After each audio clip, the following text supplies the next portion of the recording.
Welcome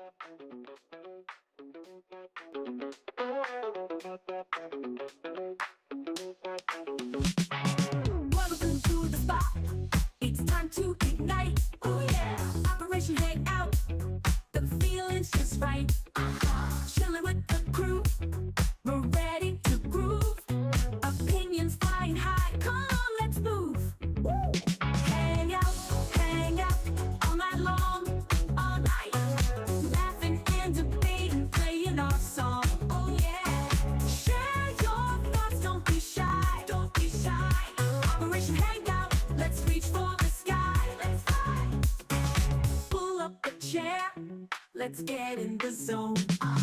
Voices blending smooth like a funky trombone. Oh yeah. Topics from the heart, making us think. With a twist and a shout, raise up your drink. Cheers. Hang out all night long, all night. Laughing and debating, playing our song. Oh yeah. Share your thoughts, don't be shy. Don't be shy. Operation Hangout, let's reach for the sky. Let's fly. Bring it down, shake it up, feel the beat. With every word we share, the circle's complete. Woo. Living loud, thinking proud, that's what we do. Oh yeah. Join the club, come on through, we're waiting for you. Alright. Hang out all night long, all night. Laughing and debating, playing our song. Oh yeah. Share your thoughts, don't be shy. Don't be shy. Operation Hangout, let's reach for the sky. Let's fly. Hang out.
What is going on, everybody? We're back at it with another episode with another stream.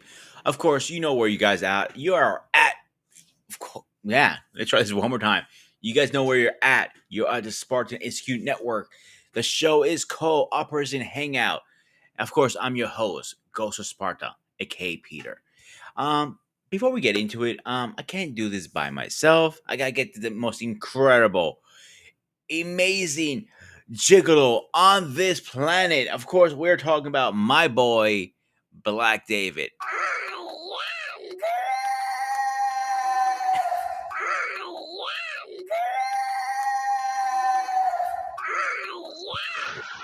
Hey, Groot, how you doing tonight? Ladies and gentlemen, if I'm the gigolo, you better stop paying up for my conversation, okay? I'm not talking cheap. Your service comes free. I Your can be a service comes gigolo free. if I do shit for free, okay? Your You service can't comes call me free. a gigolo if I'm not getting paid for my service. Okay, then. Send my bill. I got jokes. Sure, I'll pay you with Yeah, I want to call me gigolo. You better not stop. my You money. better start tipping. Hey, you got All we're right. gonna put All right. your expertise in the basement. So, David, how are you doing tonight, man? I'm good. I did a good sleep yesterday. Woke up trying to get things in order. I had to reset my work setup around here. I might have to redo the cabling and Good everything, stuff. shredding some documents, try and clear up my area a little bit more. before I start to work towards swapping out the motherboard out of my PC back where it should Again? be. No, no, I haven't got the chance to do it. Remember the main motherboard I was trying to put in there. I tried to find out what in the motherboard problem was the power supply problem. Oh, okay. About in back. You get what I'm saying? I want to take my time to get it done proper without messing up no wires, no pin Hmm. whatsoever. That kind of thing. Well, David, the question of the night: what do you know about mafia movies?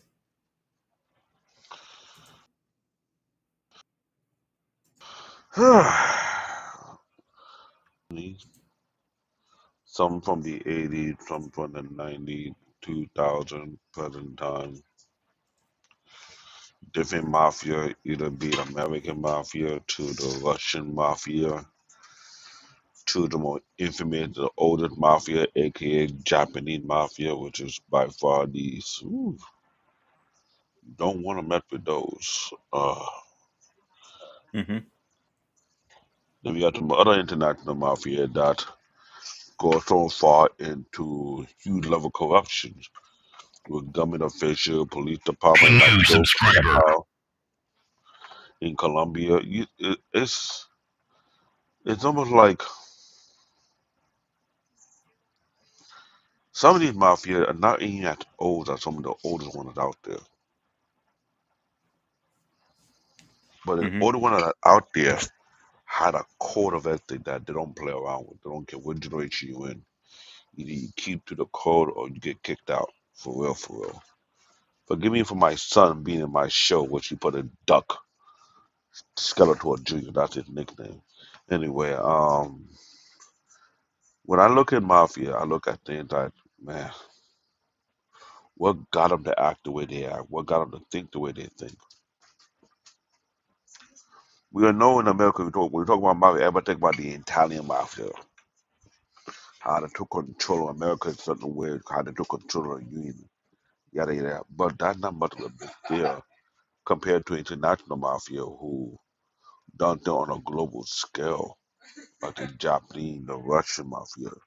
Those two do not play around. They don't stay within their territory. They go out beyond their reach. Then you got the other mafia that doesn't stay quiet. You got the Irish mafia. They migrate themselves from one region to another region. You have the Chinese mafia. The Chinese mafia, sometimes you never know the right in front of your face.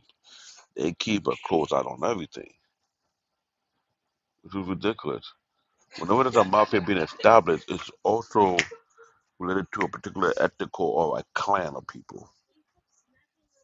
And some of the oldest one, it's like a passed down thing. No outsiders allowed in these so-called mafia. If you are outsider, it's by chance you are in it, and when you are in it, ain't no one coming out of it. And when I look at these court elected, I be asking myself, who want to join the mafia for what purpose? For power, for glory, for fame? How much would it sacrifice if it's worth it? That's the question to ask. Because some mafia are there for a specific reason. It's like you cannot remove them. Because they're there because a particular vendetta had happened against them from ancient time and couldn't let it go, and they had to be there as a constant reminder. And that is fact. But you may never know why it didn't have way it is. But I'm just saying, the gentleman don't poke, I like a thick clip from it, not just me. And that kind of drama, I do not want to mess with organized crime to the highest level. Nah, I'm good. You get me? That's my open monologue concerning the mafia because I've seen it, I've heard it. I came close to it from a good distance. I ain't trying to get too close. I do my best to avoid it because I'm not into the extra drama whereby I have to do with one eye open. and keep your eye closed. And when you will be next. I don't know. I don't need all that drama at all, please. We even have our own mafia in our own country, and those are most deep level. They call them coups. I think They're every part of most. every fam every culture or every country has their own type of mafia.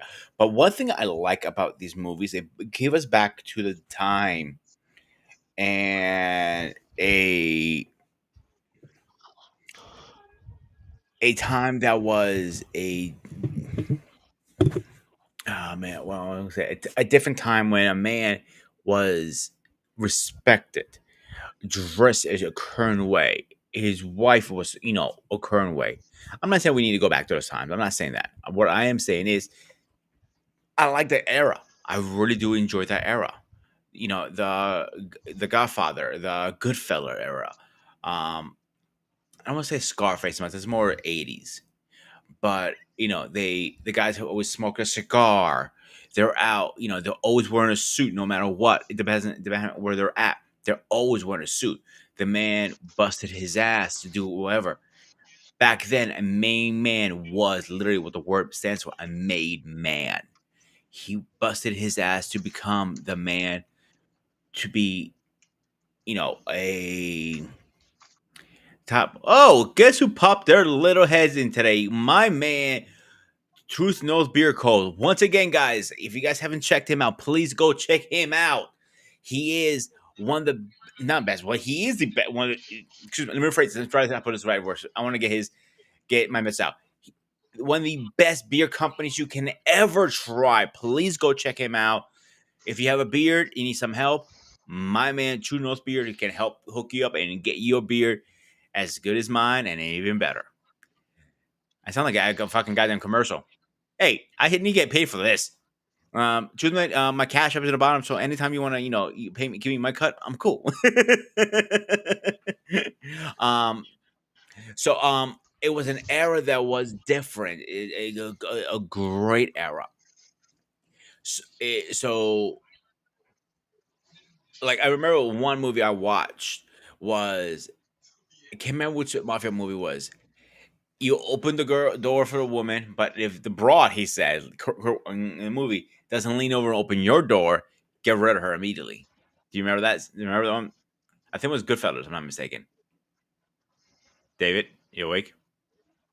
I'm here. I'm awake. I was researching the definition of the word mafia while we were talking, and I'm trying to see where the origin of the name comes from. So, And they from say my the term understanding, again, mafia. I'm not 100% positive. The original thing of mafia was family. It was a family organized crime. They put And the families together. I'm about to read it right now because it say based on the Go ahead, AI read it out. overview, right? The term mafia originated from Sicily, Italy, where the criminal organization known as the Italian mafia is believed to have emerged during the 19th century, primarily during the period of Italy unification, with root possibly tracing back to the late Middle Age. The word itself likely derived from Italian term signifying a bonus or swagger, right? Another definition said the Sicilian mafia or the Costa Nostra in Italian Sicilian, what we are referring to as mafia is a criminal society in criminal organization on the island of Sicily dated back to the 19th. It's like they're saying it's more like almost like a family, but much deeper than that. Hmm.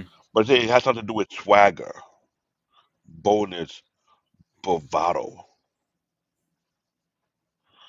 I'm like, hmm. 'Cause when you say family, I thought the same thing too. And when you Google it and look it up, everything also derived from Sicilian adjective of Mafuso, which roughly translated to mean swagger, but also can be translated as boldness or bravado. So when we were calling Interesting. it family, th- I'm, th- this is why me and Wally do what we do when we do our show on Wednesday. We want to dissect things. So I'm dissecting the terminology of mafia.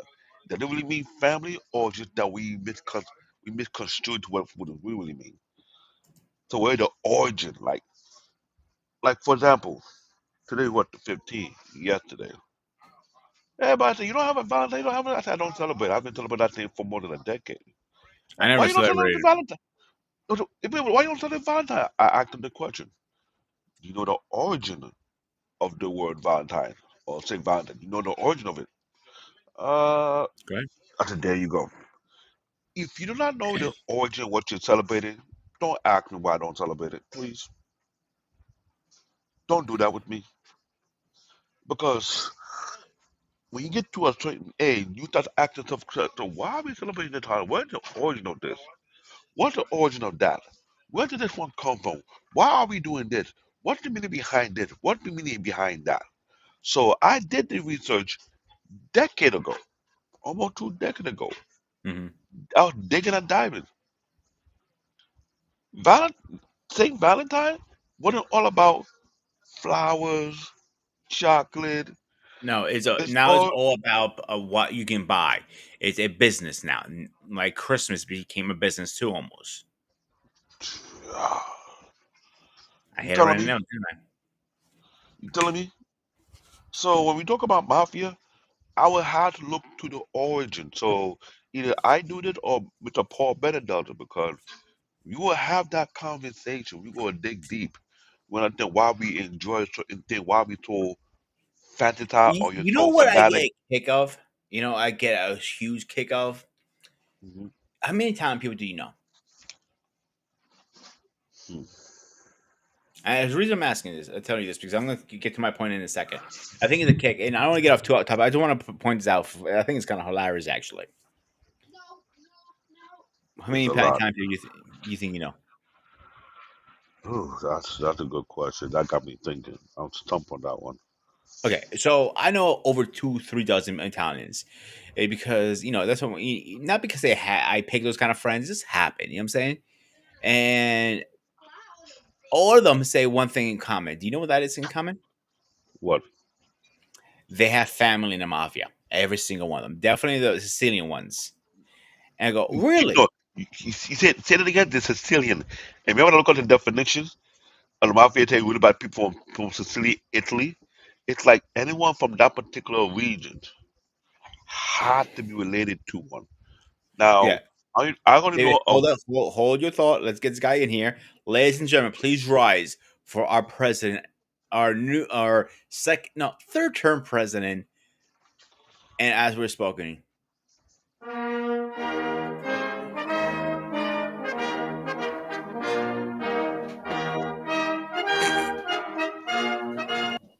or Captain America or Mr. President, you got to pick one. You can't go both ways, buddy. I'm both. Ooh, Yes, I can be It's both. both ways. Absolutely, No fun ooh, absolutely. I'm intended. gonna be I'm gonna be Captain America. I'm gonna be ooh. I'm gonna be the new Captain America. I'm gonna be Sam. I'm gonna be president. I'm going for everything. I'm Mm. running it all I now. like how he goes like that. He was like the president finger, like as I told you. hmm I'm So Sam Wilson. Shout out to Sam Wilson. I know you Just just saw saw the the movie. just saw the movie tonight. Yep.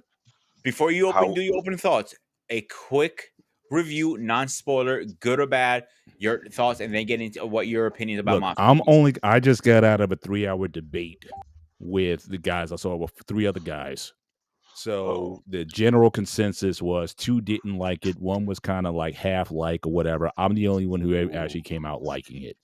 And I think it's just going to be a mixed crowd. It depends on what what your sensibilities are, is what you're looking for in the movie. I thought it was a very human film. I thought it was a redemptive film, and I think it had a lot of warmth to it, setting up for a sequel to come out that I think would hopefully satisfy those who are looking for more superhero action.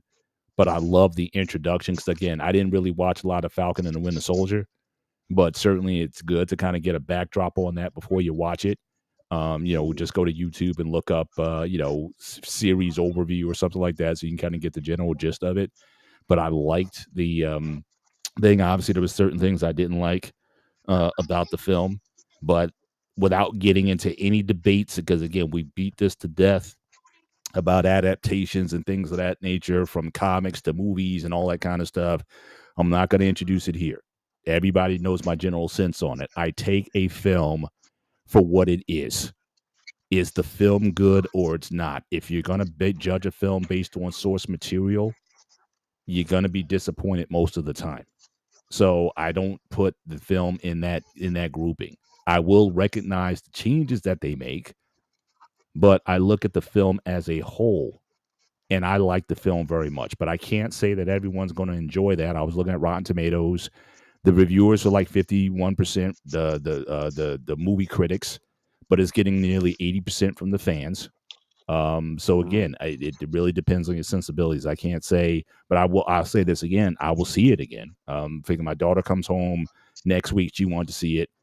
So I would definitely go see it again because again, I like the film overall in the direction that it went in. But for the diehards or what have you, I can't speak for them. I can't say, yeah, go check it out. So that's my general non-spoiler review. I liked it very much, but out of four guys who saw it, I was the only one who really stuck out and said, yes, I enjoyed the film. Each one had a different reason for not. Some said it didn't have too much action.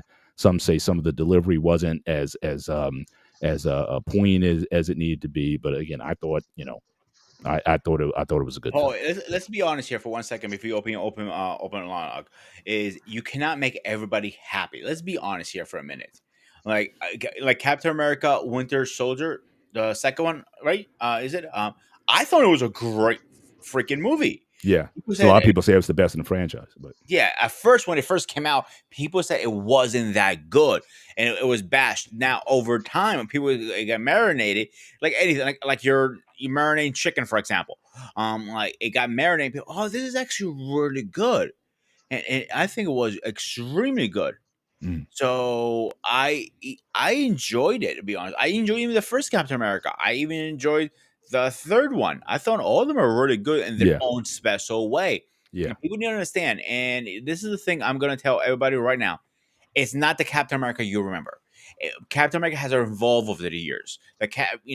So Marvel wants to come up to their current times. Like Captain America with Bucky taking over the mantle was the original story. They're not gonna do that route. That was back in the 60s, 70s, I want to say. mm, They're doing a modern version. It came out in I think the 80s or 90s. Where's CQ when I goddamn need his ass? My goddamn Wikipedia of comic book Marvels. He that is a different era. Now they also are adding shows to it. And like as I just had this conversation with somebody today, saying, "Oh, you really don't need to watch the other movies to understand what's going on." Like, no, you're wrong. You need to watch the first movies. You need to watch the Avengers and the show to understand what is going on. And Paul, you saw, am I wrong or right about that? yeah. Well, certainly the MCU movies I think help. Hmm. Now, again, I didn't watch Falcon and the Winter Soldier. It certainly having that background gives you a little bit more understanding in terms of what's going on in Hmm. it. But I think the MCU movies, though, I would say those are worth watching, especially even some of the ones that you maybe weren't a fan of, like the Celestials, for example. That even though I didn't necessarily like the film that much, but it plays a role in the film. So it's good to be up on. The more you know, I think the better your experience, at least in terms of following the plot lines and storylines as they go on. Going all the way back to the Incredible Hulk, the not the first one in 2003, but the other one in 2000. I think it was 2011. They came out with the Incredible Hulk. So it's good that you have that background when you're watching the film because again, there's always you always have those Easter eggs that are in the film that you may not catch the first time around. So Hold on, so I'm gonna cut you off for 1 second. It came out in '08. oh wait, yeah, yeah. That's right. Captain America came out in 2011, I think. First Avenger, I think, came out in 2011. But yeah, but I think it just allows you to see nuances better when you have that full knowledge of it. So I wouldn't say have you not seen anything. I think you can still enjoy the film, but I think you get more out of it the more of the content from the MCU that you're familiar with. Hmm. Um, One thing I will say about these movies, you any movie, You have your highs and your lows. So MC was very high, then you hit the low, and now I think they're going back up the roller coaster. They're getting back to the highs again. That's any franchise. I don't care what you say. I don't care you're talking about Avengers. I don't care you're talking about Star Wars. I don't care you're talking about Lord of the Rings. That you have your very high points of the movies.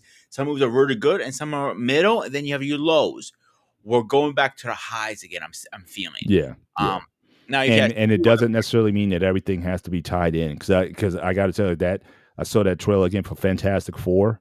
That looks to me pretty good, but I think it's totally disconnected from anything in the current MCU product at the moment. I think they're actually going to do like a You're wrong, retro, actually. like to the 60s or something. I could be wrong, but yeah. So what? Again, CQ just did a whole show on this last Tuesday. Guys, check out Pop Culture Warrior. He's a friend of the channel. He's a personal friend of mine. He's a veteran. Go check him out, please. So they're doing a pre-equal before the Avengers.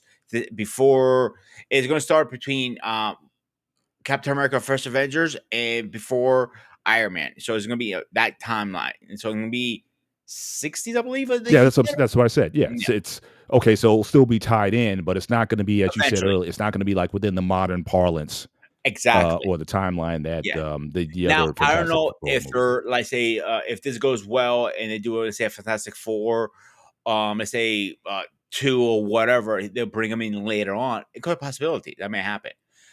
But before we get off too much off topic, I will say I might be hated for this. The original 2 Fantastic Four movies, I actually liked.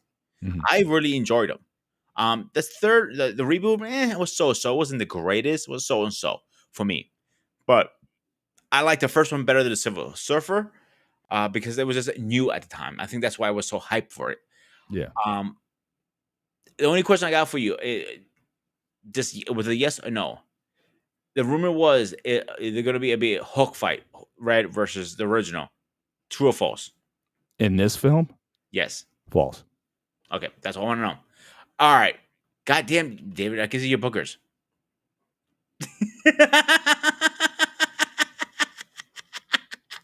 All right, Paul. I'll give you the floor for a second. Can we open? You're coming from a slow mo. That's why I was giving that zoom in. Like, what the are you talking about? Hang on a second. I got something for you, David. You've reached your limit on talking. Shut the fuck up.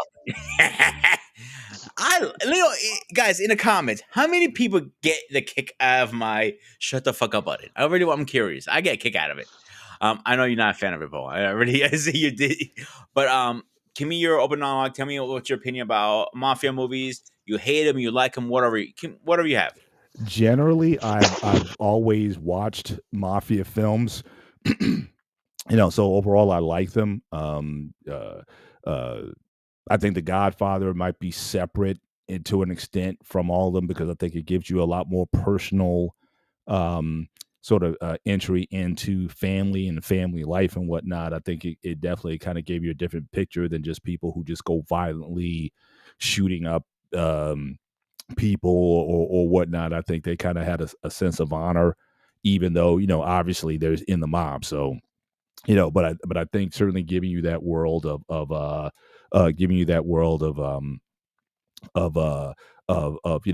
that underbelly, and it's not. I'm not just gonna just single it to the American mob. I think I heard David saying earlier. I mean, there's other types of organized crime organizations across the world that they made films. You have the Yakuza in Japan. You have, the Russian mob and things of that nature. But certainly the idea of just getting getting a sense of what that world is like has always been fascinating to me. Not only just the movies, but the series. So I watched a lot of Sopranos, series and whatnot. You had, I think, Boardwalk Empire. I didn't watch as much as that, but obviously I hear that was pretty popular at the time. And so, so certainly, I've always had an affinity. Godfather, that seems to be the film that invariably, it's like if you're going through the channels on your TV or whatever, and you stop on Godfather, it's like the channel changing stops at that point, and you're just locked in. My wife and I, we do the same thing. Anytime it's on, it's like everything stops. And it doesn't matter where it is in the film. We'll just sort of pick it up and just watch it from there. So Godfather 1, Godfather 2. I like Godfather 3. I definitely understand people not saying it's not. If if Godfather was like an A minus or an A, and then Godfather 2 was an A plus, Godfather 3 was like a B minus for a lot of people. So again, it's hard to kind of constantly keep that standard up, especially since the film was released so many years after Godfather 2.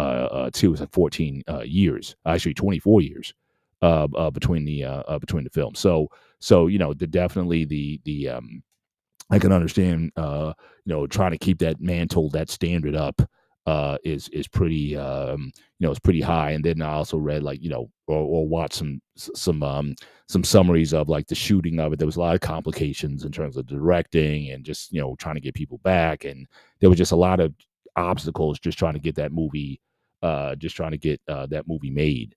But it certainly, I think the foray into that, into that world and those characters and whatnot, especially when it's paired against a protagonist. So, like for example, The Untouchables is one of my favorite films because again, that whole thing with Elliot Ness going against the mob. So anything that is either that focuses on mob life or where you have protagonists going against the mob and you have that back and forth. Another movie I thought was really good was oh shoot, I'm forgetting the name. It'll come to me in a minute. But it had Jack Nicholson in it. This is like the Boston Mafia, and so the Irish mob. The So Departed.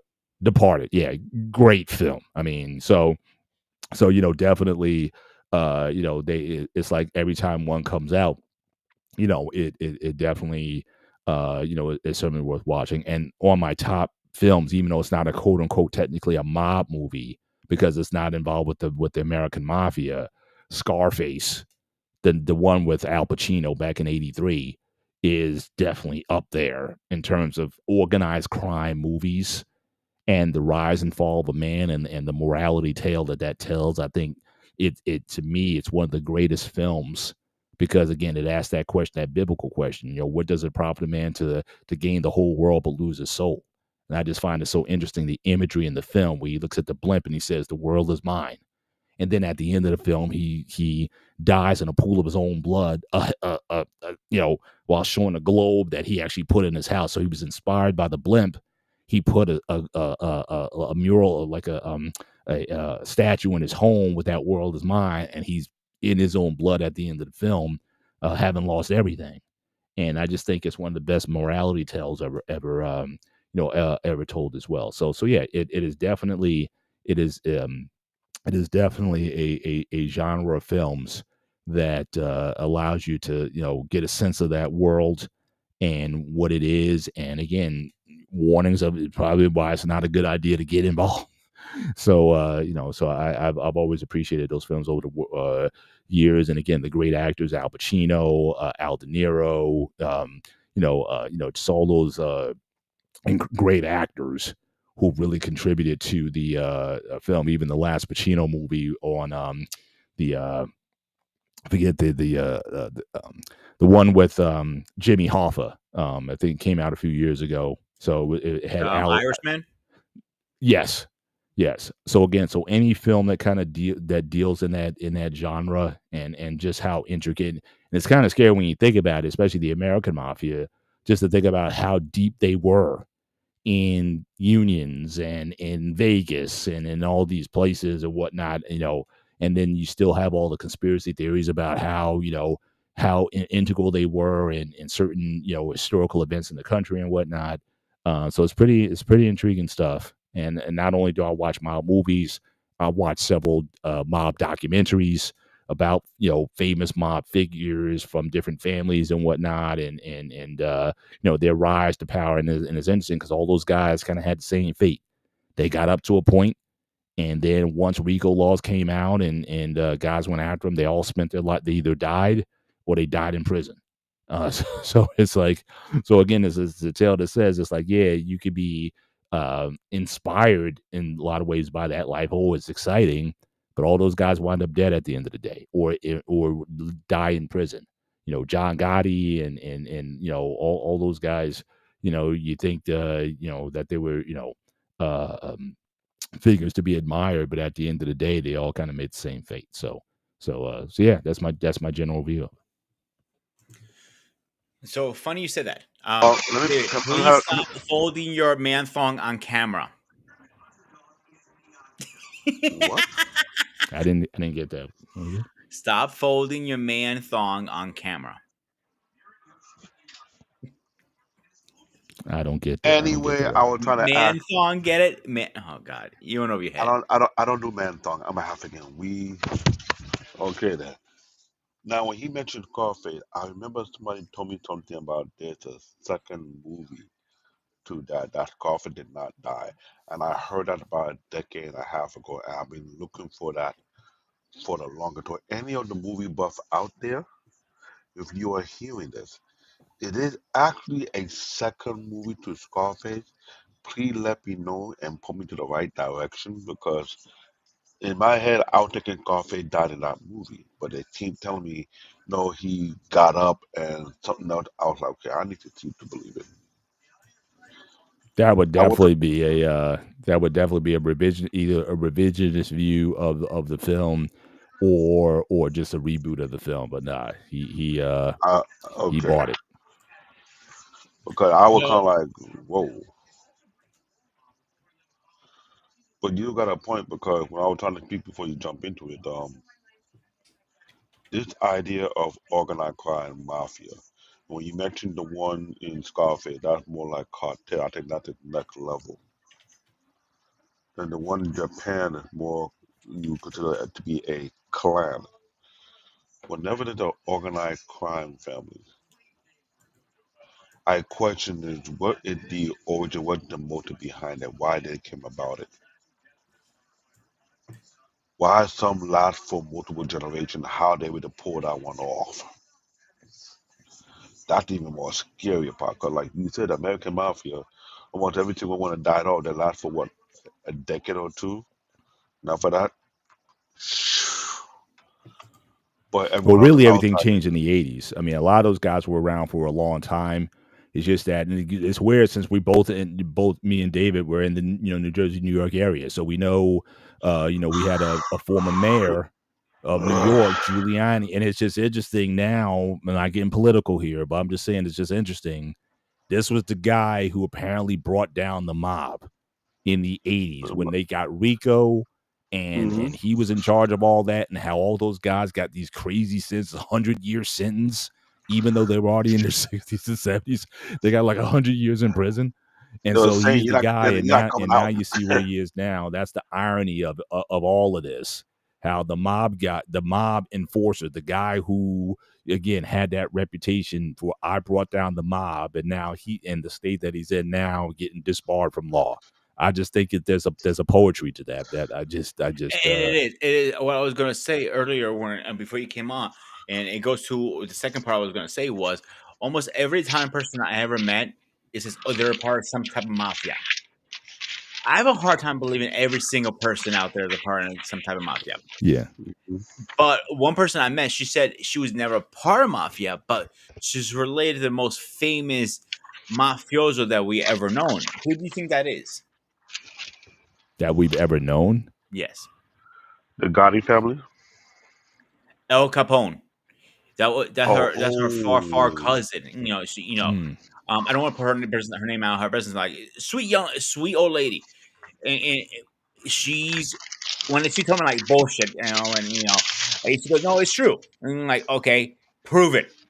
The next day, she brought papers. She had her receipts and she had pictures and everything. Not with the guy, obviously. He died. I don't know, Like years in the ago. 20s or something, like 30s or Yeah, something.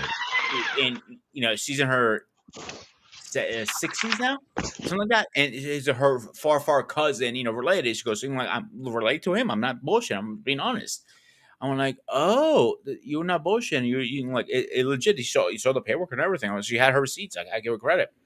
But most people don't have those. They're just let's say they're a part of the mafia because they're Italian, and that's don't even you don't need to start bullshit like that because that's how shit gets. You in trouble big Mhm. time with the real mafias. Right. So, but when with the movies, I got curious. Scarface is one of the best movies out there. And fun fact, Al Capone was known as Scarface. That was his nickname on the Mhm. street back in the Yeah. day. Yeah. And most people don't know that. Yeah, David, it's true. Look it up. You don't believe me. Um, Godfather, best movie I thought it was. Goodfellas, I haven't seen it, but reviews I've seen, it's one of the best ones out It's there. it's definitely one. Yeah, I can't recall a movie that I didn't see in the theater, especially in the theater, that I didn't enjoy. Another one, Donnie Brasco. Love Donnie Brasco. I mean, so again, again, the act, I think certainly the writing, the acting, Yeah. certainly in the film. I think, especially guys like Martin Scorsese, who's done a lot of these films. I mean, when you combine great directors, great actors together, great casting, great script and whatnot, they seem to like be with. I can't recall a mob or organized crime film that I can say, oh, I hated it. Like, it's like generally, even back in the day when you had like the black exploitation films, which had a lot of mafia or just organized type of crime syndicates in there. Again, I enjoyed those. Well, Yeah, what I was gonna say, The Departed is, I think, is one of my top movies up there for me yeah. personally. It's like, now, if you talk to my boss, my chef, he hates Mark Wahlberg with a passion. So any movie he's in, he hates it Mhm. automatically. I think it's Yeah. hilarious. Shout out to the chef Matt. He's probably watching this. But on the other note, on the other side, the what was it? The Irishman. I thought that was put together extremely well. Yeah. Actually, Yeah. it's a long movie. Fun fact, actually, and this is a little fun fact for everybody. The nursing home you saw him towards the end, it was what was it called? St. Mary's. I actually worked there for a small period of time, and Right. when they put it, I'm like, I know that place because it was in Scranton. Like, I looked over, like, oh, I know that place. I worked there for a little bit. The place was a hot mess, but that's a whole different story, of course. Yeah, yeah. The only thing with the Irishman, again, this one of the top mysteries to this day is where's Jimmy Hoffa, right? Or who killed. So again, from what I understand, his accounting in the Irishman of that he says that he's the one who deleted Jimmy Hoffa, that hasn't been verified by anybody. And again, you hear a lot of, like, if you go to YouTube, you hear all these ex-mafia guys, Michael Francis and all these guys. They kind of wink, wink. They kind of know what happened, but nobody is confessing up. Some people used to think he was buried at Giant Stadium when it was being built. He's built under the stadium in the swamp somewhere. It's like nobody knows. Nobody knows where stuff is. But now the guy didn't get picked up; he got beat up. So again, I was working on. I think I might have shared it on the when we talked about the show where you had the shooting outside of your home, Pete.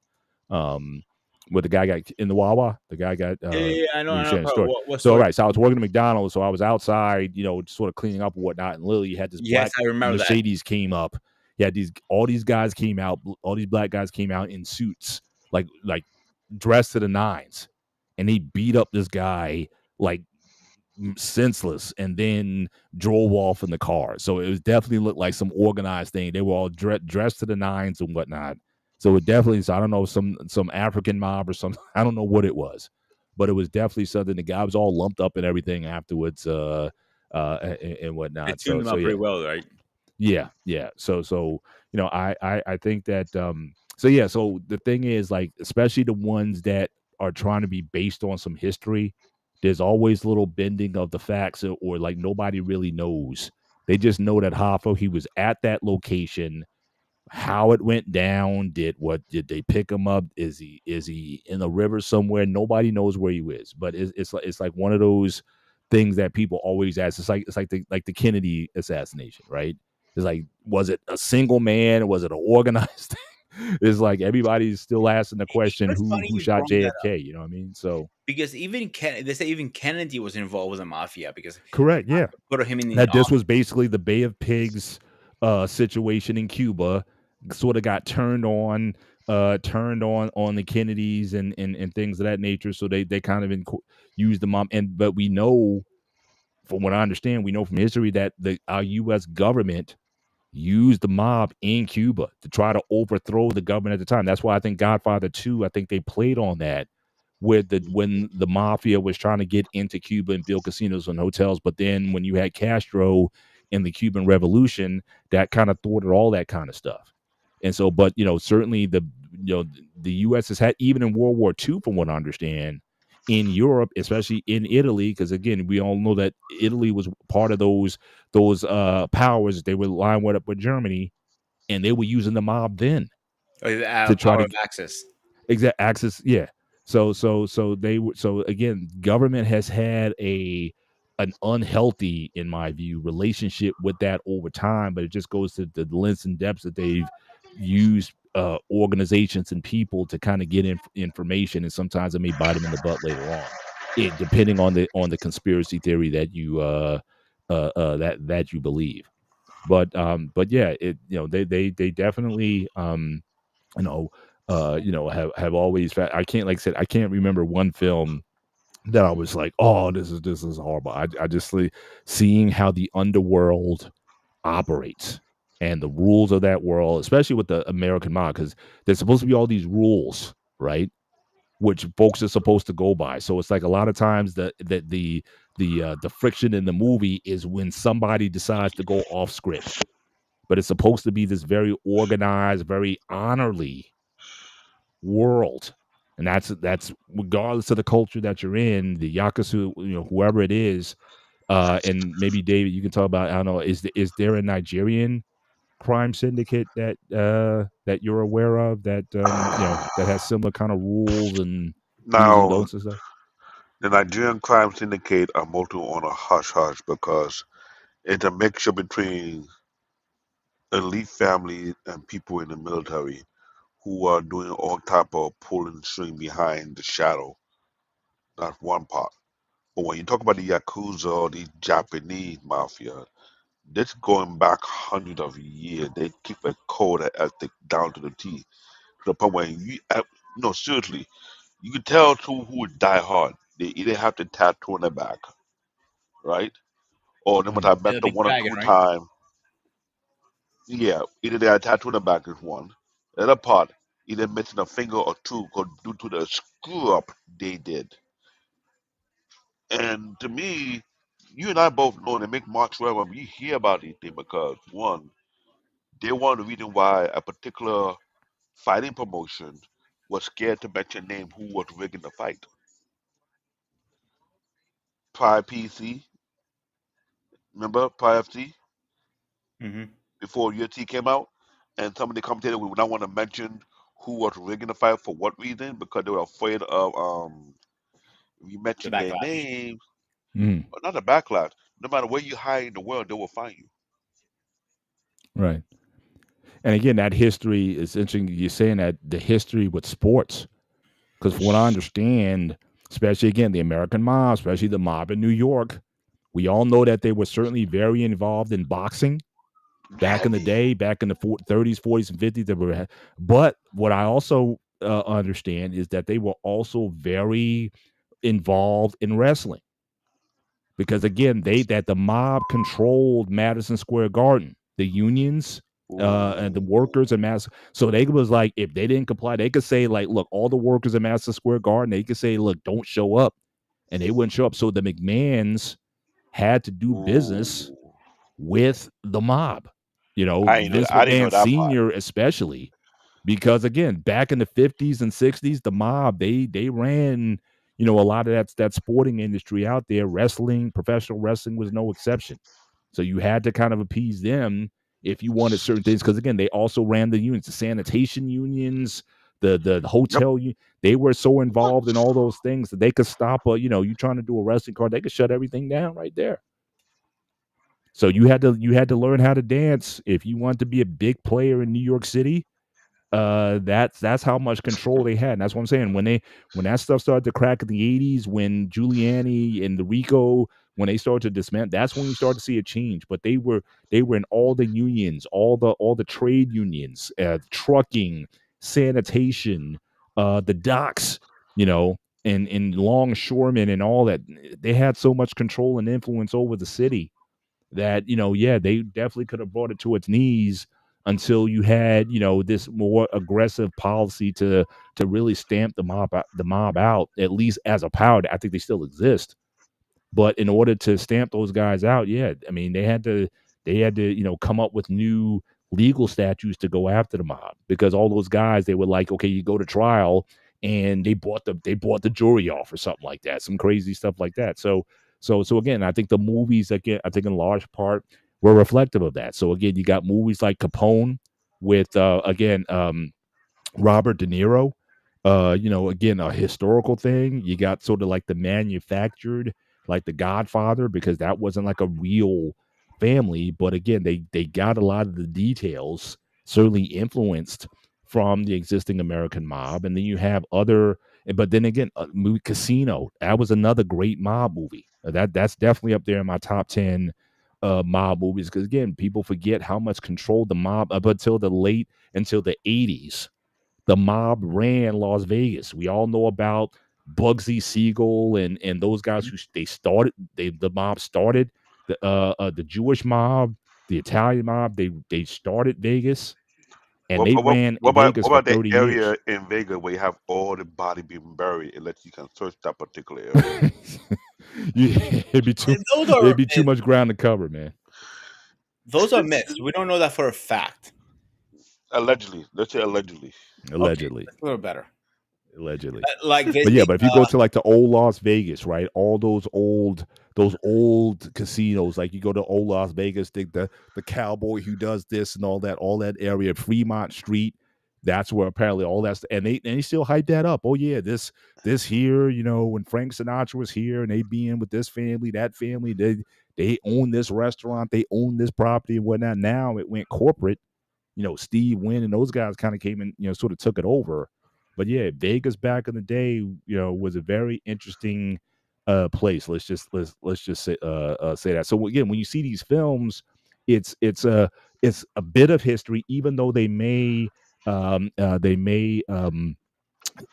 the rules or the facts again to make a movie. So again, they may get some of the history wrong, but it's still fascinating to understand. It's like, wow, they had that much control over things, and you had no idea what was going on, that they had such free range in so many areas of the country. Yeah, Dino Bravo, yeah, absolutely. That his was also who's the guy from Dallas, Gino Hernandez. I think he was, from what I understand, they found him in an overdose situation, but apparently he might have been mob tied as well. Like the mob may have taken him out. So there have been several instances where, again, pro wrestling is no exception. You get around famous people, and they like you to have an interest in you. That's why again, basketball players, game fixing, the rackets, especially before gambling became legal. I mean, think about what the situation was before gambling became legal, when you couldn't bet on sports, but you had all those bookies and underground agencies, all that stuff that they controlled. So again, they've been such a mate. So again, any movie I think that kind of gives you, and probably this is again a reason why I like the movie so much, is because it gives you a foray into that world and how they got there. How were they able to control politicians and police and again the unions, and how they were able to operate in such a way, and why it was so difficult to get these guys. I mean, like I said, the Untouchables with Elliot Ness, again, that was the thing. They people were just kind of living in fear at some point.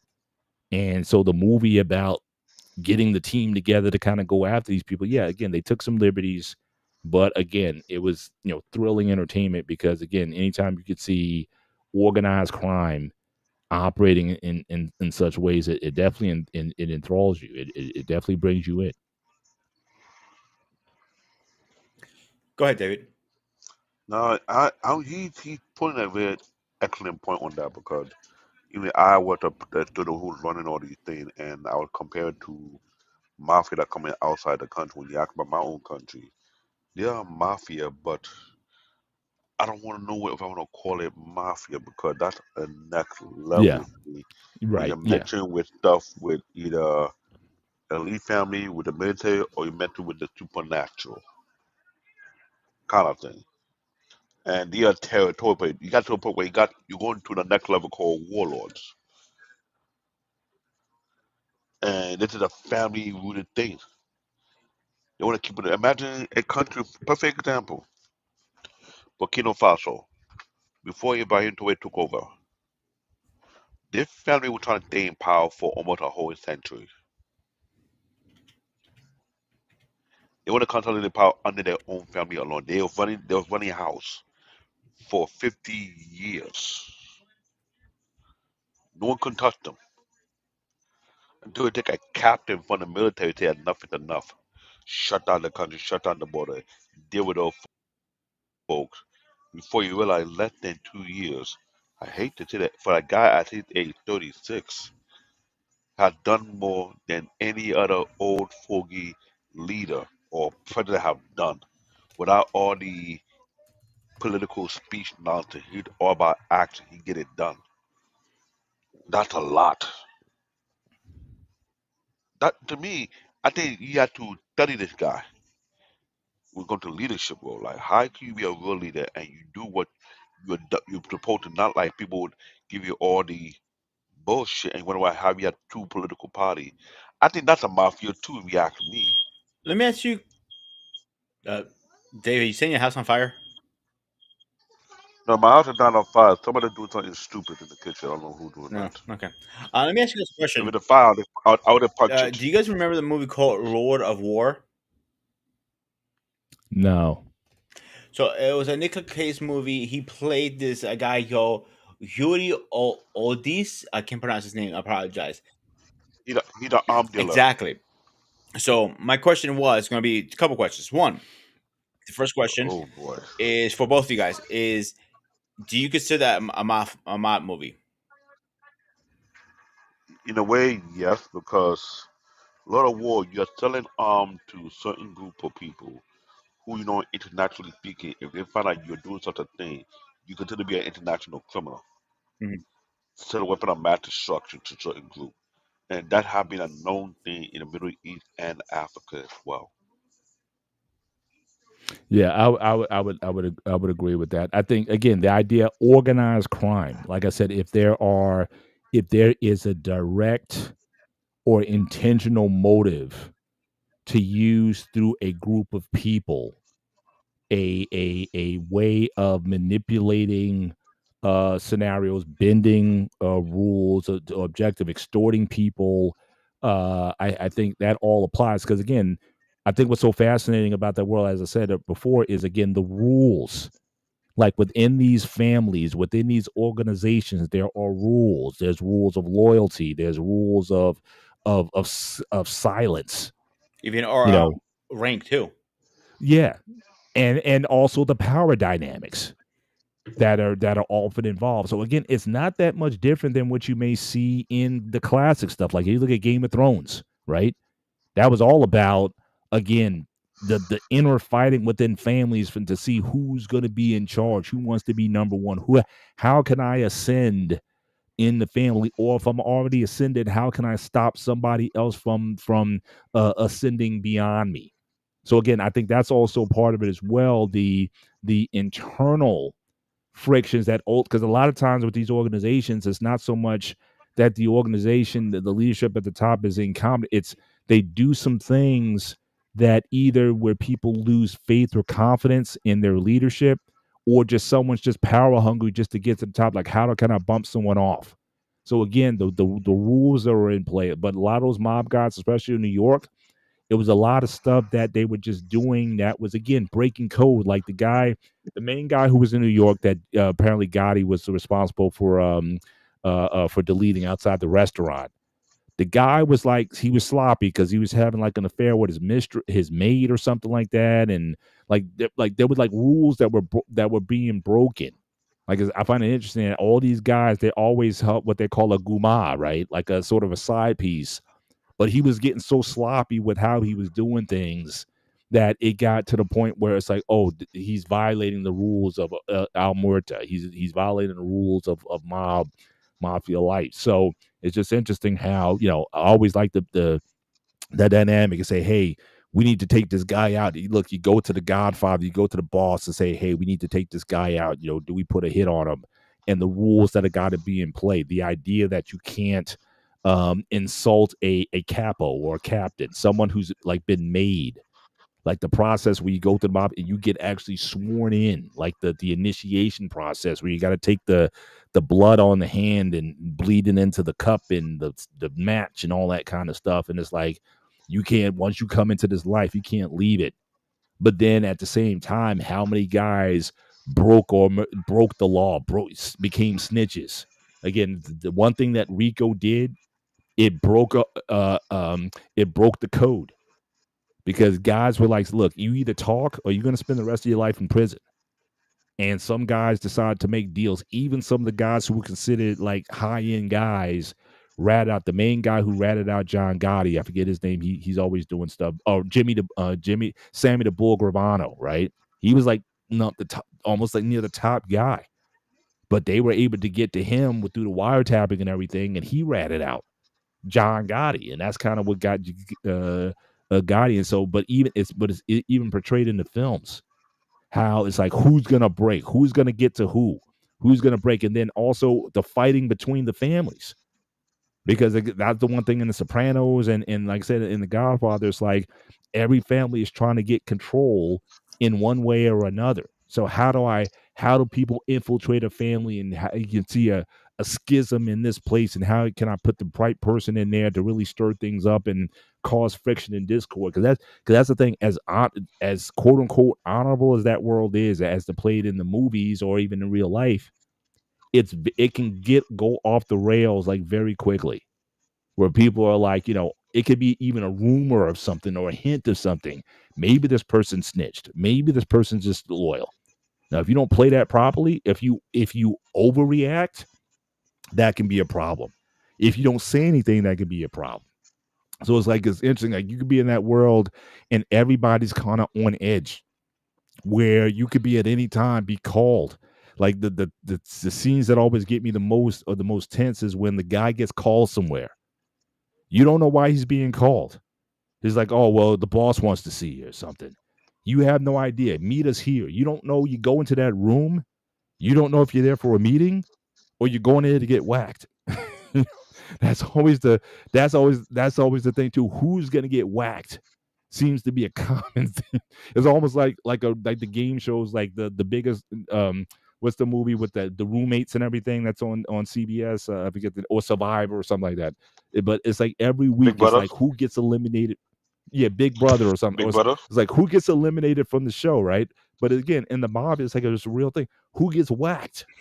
Either because you said too much, or you did the wrong thing, or you did it to the wrong person, and you just don't know.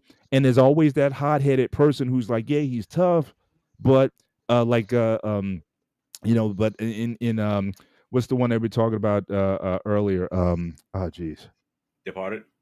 No, the one with the Jewish guy who became snitch. Irishman? No. Goodfellas. There. It was like the main guy's Joe Pesci, he played like the real bullying type of guy, and he was this and that or whatever. And they thought he was going to get made, right? And then he got dressed up. He said everyone was happy. He told his mother, Mom, I got made. I'm going to, so he goes into the room and he looks around. He's like, oh, snap. And then they take him out. So again, it's like, how would you, sometimes you put yourself in this, obviously, none of us would be in the mob. Okay. So we don't have the complexion for the protection to be in the mob, but I'm just saying, how do you operate in that world? You know what I mean? And how ambitious do you want to be in that world? If you're over ambitious, that can get you taken out. If you're not ambitious enough, someone will take you out. So how do you move in that world where you say, you know what, I just want to make some money and I just want to, have my thing. You got to be, that's the hard part. Because almost like ascending or descending is the easy part. How do you just kind of stay level in that world? That seems to be the part that no one has been able to figure out, and especially in these films.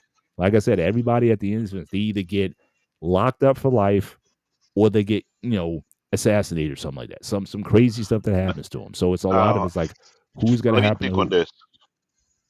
I'm glad you said let me pick on this because as we're speaking and talk about it, I noticed one thing. In America, we have so many movies that glorify mafia of any kind, either be Italian, either be Jewish, be Irish, whatsoever. And I was thinking while you were talking about it, I wonder if we have movies glorifying warlords Mm, or internal mafia running military and politics on that. Like, how would people perceive that? Because a lot of movies beat on no nation. Ijabad act that movie very, very well, but I don't think people understand that's just a glimpse to how warlords really are in Africa. mm, The amount of atrocity that they have done, the amount of brutality they have created. I wonder if people have the stomach for it. mm, Because when I watch Mafia, I can't watch too many Mafia movies because I don't want to overindulge in it and be like, oh, this is cool because it's not to me. I get it with organized crime. I even watch Japanese Mafia. And the Japanese Mafia make you say, okay, that's my limitation. Oh, right there. Because their quarterback they go beyond what the Italian or the Irish or the Jews, whatever they consider to be law. This is like you don't mess with the OGs. You don't disrespect the OG around and they tell you not to take this path. And you decide to man, F them. Oh, you gonna answer. They got people watching you. You can't cut off the OG because they're part of the bloodline. It's like I say, that's a bloodline, that's a family. mm, You cannot get rid of them. Because when they find out you try to be that shady, they will keep quiet. They will sit waiting for you to be drawn in. By the time you open your eye, the hook on out, you find the whole OG council sitting down. Like, what we gonna do with you? I was like, God damn, how do you deal with that type of mafia mm. that My transcend? question is, how do you deal with watching or literally looking over your shoulder all your whole life? And what? Yeah, but that's the tension, especially when the film like Donnie Brasco. That was always the tension in the film. Is he going to get found out? And it wasn't until like the very end of the film where he was, but by that time, the sort of the mission was over. But you were constantly in to say one, you were looking at one, how far would he go? Because again, he talked about that scene with his wife. He's like, look, I'm one of them now. Like he had to get in as deep as he was. He had to do some stuff that was, obviously outside of the code. But again, but the his bosses were like, hey, they understand you got to go in. You're gonna have to do some stuff. So we're gonna turn the blind eye to certain things that you're doing if you want to get close. And again, to get made in the mob, from what I understand, you're gonna have to take a body. You know what I mean? If you really want to get made. That's why some of these guys, when they talk about like Michael Francis and some of these guys talk about they always ask. He never answers the question. Did you ever delete anybody? And he's like, oh, well, you don't want to know the answer to that. Look, I've done a lot of bad things. He doesn't want to admit that, yeah. And every other mafia guy, Sammy the Bull, all these guys look and said, look, if he got made, that's a condition. You have to take a body in order to get made. And so again, but that's the thing. That's what draws you into the characters. Even the Godfather series. I mean, the Michael Corleone, like how he was going to operate. He's the youngest of the brothers. How is he going to pull this off? He said he's going to take out all five families. How's he going to do it? Because a lot of people are like, oh, he's not. You killed the father off. You killed Sonny off. And Fredo wasn't anything to be dealt with. So no one, everybody sort of took him for granted that, oh, he's a boy. He's not built for this. But again, he was groomed by his father in terms of exactly what to do. His father was the smart one, and he was able to groom him to that point. So yeah, that's the thing. But I think Donnie Brasco was probably the movie that gave you that feeling the most. You felt you were him to an extent. It's like, how is he going to get out of this without getting discovered? You know. And there were a couple times in the film where you say, "Oh man, he's done," and he finds a way somehow to kind of get out of it and is able to survive until the end and everything. So yeah, you're right. In every film, I think there's always a character that even though they're all organized crime or whatever, there's usually a character that you kind of gravitate towards. You know what I'm saying? Like you almost see yourself, you can relate to that character a little bit. And the thing you're asking yourself, oh, I hope that person doesn't get killed, doesn't get deleted in the because again, you see yourself in them a lot of times, and that's part of the I think that's part of the charm and appeal of it as well.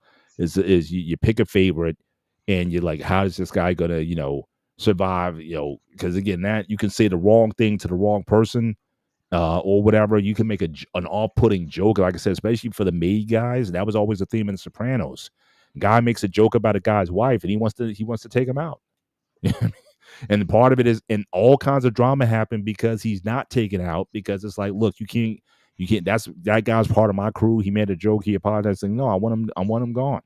And then all these other wars break out because you don't take out the guy who made the insult, even though it might have been over the top. But you say it would have been one person, but instead of the one person, you got dozens of people got taken out because now they got to go to the mattresses, as they say, and all these people get taken out when one guy could have been sacrificed, if you will, and that would have ended the squabble. That would have sort of brought the peace to everything. But no, because people want to, But again, that's that world. Like, I think it's barbaric, period. But again, in that world, you have to think like that. Is one person worth an all-out war between the families going out and all this needless bloodshed and whatnot that needs to take place? Those are some crazy decisions that people have to make. So before we move on, David, I have a couple questions for you. But before I answer your question, but think about how many bodies the Huskin River has. Just think about it. Man, David, I want to ask you a question. I want to swing back to Lord of War for a second, a minute, because I wanted to see your opinion about this. Was it a movie based in your country? Technically, partially, yes. The reason So I'm saying was that, this the reason I'm saying around? that, Go ahead. I'm sorry. the reason I'm saying partially, yes, because they're two zones. Africa with one, the Middle East with the other one. The other two regions, it's easy for armed dealers to go with no jurisdiction holding them back to sell weapons to anybody, along there as a buyer. Along you have the means to transport these weaponry without dealing with authority, like for the U.S., the FBI, CIA, their job is to protect American safety, right? Okay, that's fine. But they can't go so far and go to another country that doesn't welcome them in. The Middle East don't allow such entity to police their territory. If you get what I'm saying, right? So the same applies also as well in Africa. So imagine how many warlords in Africa who were doing business, collecting all type of weaponry, all type of vehicles, all type of access to stuff they need. If it's not the rifle, it's the machine gun. If not the machine gun, it's the rocket launcher. If not the rocket gun, it's the trucks, the vehicle, the attachment put on top of the car, so on and so forth. Even in the Boko Haram, even the ISIS group, so on and so forth. They all have someone who they can go to, and reason Exchange why, money for product. and, and reason why the American weapon industry, since they cannot sell weapons to the public here, and they have so much stock built up over time, they gotta find someone who can sell it overseas without attracting certain eyes on them. So in other words, no great tape. You know what I'm saying? Yeah. So, Now let me ask you a second question, Robert. I mean, sorry about that, David. but Now, when this went down, were you in Africa? Do you remember this going down?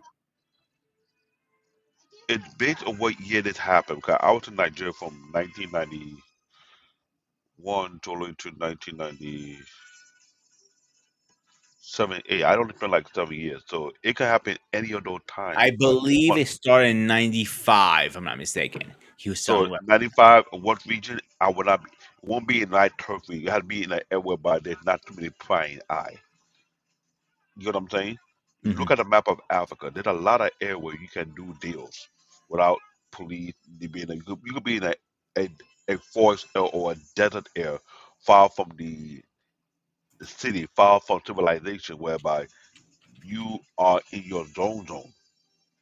These stuff happens. I recall, I don't think people would want to pay attention to history.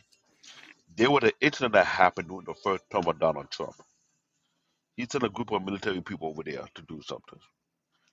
It came on the news how that group got massacred, wiped out. Now they're probably the best of the best in the world, right? But you're in the wrong area where you need to be because shout out to Mandrell. He always said it. If one place you don't want to mess around with, that's in Africa. Literally, Africa is not a place where you can just walk around and think that's your So own David, I looked it playground. up. It was based on from the 80s all the way to 95, 95, 96. In Africa, right? Yes. So because I remember seeing he was in Africa, he's selling a gun. The guy got the warlord of his father was low. He was trying to buy a firearm. He goes, "Can you give me a Rambo gun?" He goes, "One, two, or three." And I'm like, "What the fuck?" And he was based out of Africa. So I was curious about that. Let's And swing that back to the. and I've been going on for a while. And the thing is, when these things happen, like I said, where they take place, it will never be in the city because in the city, too many eyes on them. They'll be far from civilization. We'll be like in the area whereby it's wide open, either in the desert or their natural habitat for animals and stuff like that. And these army are running through, and they have their meeting area.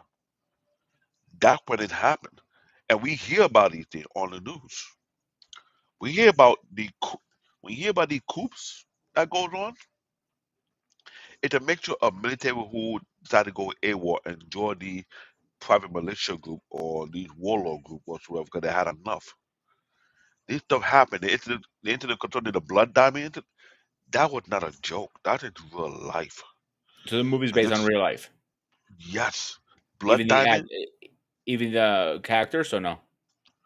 The character maybe they may change the name around, but the blood diamond incident, whereby people got mutilated for diamond. I remember it had a year these rap artists went to Africa and see the aftermath where certain people were missing a limbs, literally missing a limb over diamond. A lot of blood diamond was sold in America. A lot of it. Yeah, I remember President Clinton, was it? He was Yeah, actually fighting back on that at the time. yeah. What I say, or ever anybody say Africa is poor, but yet you can make wealth off of African resources. Hmm. So the idea of Africa being poor in the understatement, it was never what poor would be abused and robbed and misused. So we're not poor, literally speaking. If anything, Africa will be forever rich. Even America die away. Because the resources make that continent rich.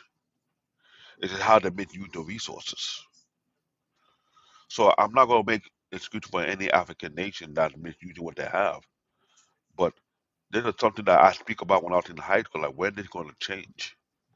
The amount of resources we have, we can make it better than any other country. But it doesn't happen due to puppet masters, aka colonization. And the warlord are byproduct of that. They enough and enough. So they fight. They rather fight, but the way they go about it is that people get caught in the middle of it. So that guy made his billion off illegal arms in Africa, big time. Yeah, because If he would have, towards the end of the movie, he made connections in the government. Like if he get caught, he never goes to jail. could he do them a favor Yeah, pretty much. because they too want him to do what he was doing to keep Africa destabilized. It had been proven the terrorist attack in Burkina Faso, Ghana, Nigeria, and other African regions was sponsored by the French and American government. So yeah, if you don't know what's going on in our African continent, don't speak on it. So we are destabilized is because of the backdoor tactic that these people be doing. Now you see what I'm talking about. All these countries are pushing back. They're saying you Americans troop, get the hell out. French troop, get the hell out. We don't need you here. The thing that going on in South Africa, we all watch. We just keeping quiet and see what's gonna happen next. Now it would be funny if Elon Musk got technically deported and say you're no longer an African. We scratch you off. That'd be comical. Do they have the power to do that? Hell yeah, they do got the power to do that. This is why this I speak the way I speak because I have to speak to people who on ground zero who understand what the hell is going on, who are feeding the information. And we talk about this mafia. It's almost like a mafia thing going on, but it's much bigger than that and get it out of hand. So when you talk about that guy who's selling arms, he's hiding in Africa. I bet you to him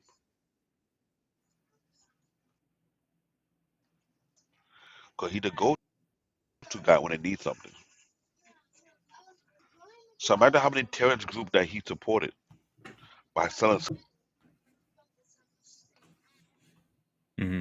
That's the that's the that's the real irony about it. Child soldiers,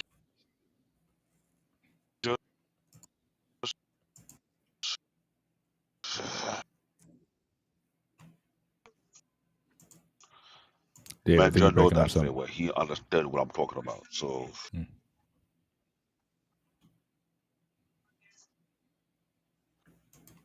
All right. oh, So if I connect to that, I'm saying you talk about child soldiers.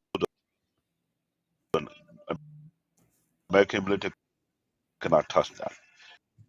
If a man just spoke about it, it's like,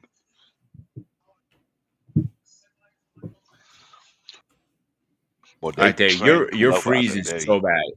Yeah, young David, hold up. You're age. freezing extremely bad. The only people that can David, you're freezing really bad. We can barely understand what you're saying. You're freezing every 30 seconds, if that.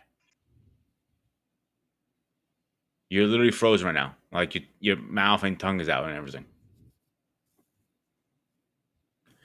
All right, so David fix. You said you had a question once you were going to ask. Why don't you just go move on with that?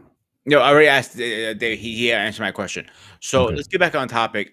Okay, from all the mafia families out there, from the movies, of course. I'm not legit. Which one do you think is your personal favorite?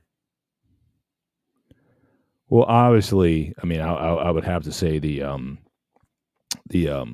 Corleone family Okay. because of just again the family dynamic. They're like the only ones you can really root for. You know what I mean, out of any mafia type of family situation that I've seen, they're the only ones who are like, again, they're involved in organized crime, so you can only have so Mhm. much empathy for them. But they're the only ones who seem to have or operate with any kind of honor. All the other ones, they just go through just different means to do things. So and again, I think that's why the Godfather is different from all the others is because it humanizes the family in such an extent is that you don't think of them as monsters. Whereas other monsters, like for example, if you watch The Sopranos, I had no empathy for Tony Soprano at all. I think his family dynamic. I think he was a horrible person.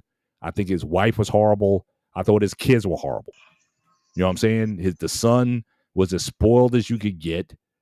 His wife was totally materialistic, and so again, you just had no feel for him. He was a monster.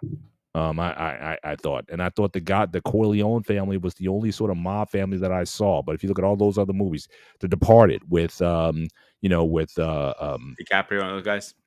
yeah, but I'm saying, but the main guy in that, the guy, Jack Nicholson, like his guy, Sonny, I forget the guy he was supposed to be based off of the Italian, the Irish mafia guy. But again, these are people you didn't root for. If anything, you wanted them to kind of die at the end of the film or get arrested. Either one. You were almost like these guys are doing bad stuff. They all deserve to get whacked or arrested or whatever. Donnie Brasco, again, the only guy you sort of felt for was Al Pacino's character because he was just like a mid-level guy. You kind of felt for him because he was like the guy who was always getting passed over, even though he would go do the dirty jobs no one wanted to do. He was always passed over for people. He didn't live lavishly. They took you into his house or his apartment. They took you into his world. He was never rich. He was just a guy that everybody leaned on, but nobody gave him respect. And so again, I'm sure a lot of us at some point in our lives, we might have felt that, where we think we've been passed over by people, or people didn't treat us well. So again, those type of characters you can kind of relate to, or you bond with, and those are the guys you kind of root for. But by and large, most of these folks, is like, if anything happens, even the another favorite mob movie of mine was the Bronx Tale. And again, the main mobster in the movie, you didn't love him, but at the same time, you could see that he cared about the boy, the kid in the movie. Like, he treated him almost like a son, even though his father, who was also played by Robert De Niro, didn't want his son involved with him at all. And there was always that constant friction in the film between the father of the boy and the mafia guy. Again, those guys, again, the only time you felt empathy for them is when those biker guys came in, and they just thought they just kind of tried to run. So he had that big bar fight with the mafia guys versus the bikers, and at the end, the bikers bikes got all smashed up and everything. It's like, well, it was really, but again, outside of those moments, again, very little empathy except for the Corleones, because I genuinely thought, to an extent, that if Michael could have it his way, that he would want his family out of the business, or he wanted to do things to legitimize the business and whatnot, and get his family. But again, it's like the famous line from the movie: "Just when I thought I got out, they pulled me back in." Right? That's like one of the classic lines in cinema history. And he was, so again, I thought there was an honor, even though he was delusional in a lot of ways, and even though he did things that even his own father didn't do. He was a monster in a lot of different ways, but he was like a complex guy. You couldn't quite say he was a monster, but he loved his wife. He loved Kay. He tried to, protect his family, but he killed his own brother. I mean, it's, so just such a complex guy. But again, if he could be something else, and keep in mind, he was the reluctant one at the beginning of Godfather. He wanted nothing to do with his family business. And that was like a big thing, especially there was a big deleted scene from The Godfather that you can find on the internet and on YouTube, and where, him and his father have a conversation. And he says, like, look, you don't come to me like a son should. I want to talk about your future. He's kind of resentful of that. The reason why he goes into the army was pretty much a rejection of his father. And because, again, in Godfather 2, they played it at the end of the film, where it's like, Sonny and everybody was upset that he was going into the military, saying, "Oh, you selling yourself out your family for these Americans that and whatnot." And so a lot of him look at him like he was like the American, like the gringo, so to speak. I mean, in Latino parlance, like he did everything he could to not be a part of the family life. But life and circumstances were such where he felt he needed to protect his family. He had to join the life. His brother got killed off. Fredo was incompetent, so it couldn't be Fredo to run things. So he was like the unreluctant mob guy, but he was very good at it. And he became very powerful because of it, because of what his father taught him at the end of the film, and the fact that he was a military guy. He'd delete people. I mean, he's a soldier. I mean, he wasn't just a guy pushing papers in the army. You know what I'm saying? So again, he had the tactical, he had the intelligence. He wasn't just your typical, stereotypical mob guy who talks like, hey, yeah, he wasn't that guy. He was smart. He was intelligent. He was tactical. He was purposeful. And against guys who were equally as bad, if not worse than he was. And so again, you can, even with Michael Corleone, there's certain aspects of his character you didn't like everything about him, but again, in that world, it was like, who would you rather have running things? Who would you rather have in charge? At the end of the day, it's got to be Michael, you know, because those other guys, they were just sloppy with it, or they had an old. And the thing about Michael, he understood when to pivot. Like he understand, like we can't run the business like we did back in the 20s and the 30s and the 40s and whatnot. This is a new time. This, he was able to sort of modernize a little bit. He didn't have that sort of old school mentality that a lot of the other folks did, and so he thought outside the box. So again, you can appreciate his intelligence, even though his personal, he couldn't let go like Betrayal. That was the thing. If you crossed him, he just couldn't think outside of that in order to think smart about things. And again, it led to the death of Fredo, and then ultimately in Godfather 3, it led to the death of his daughter and everything else. So, he's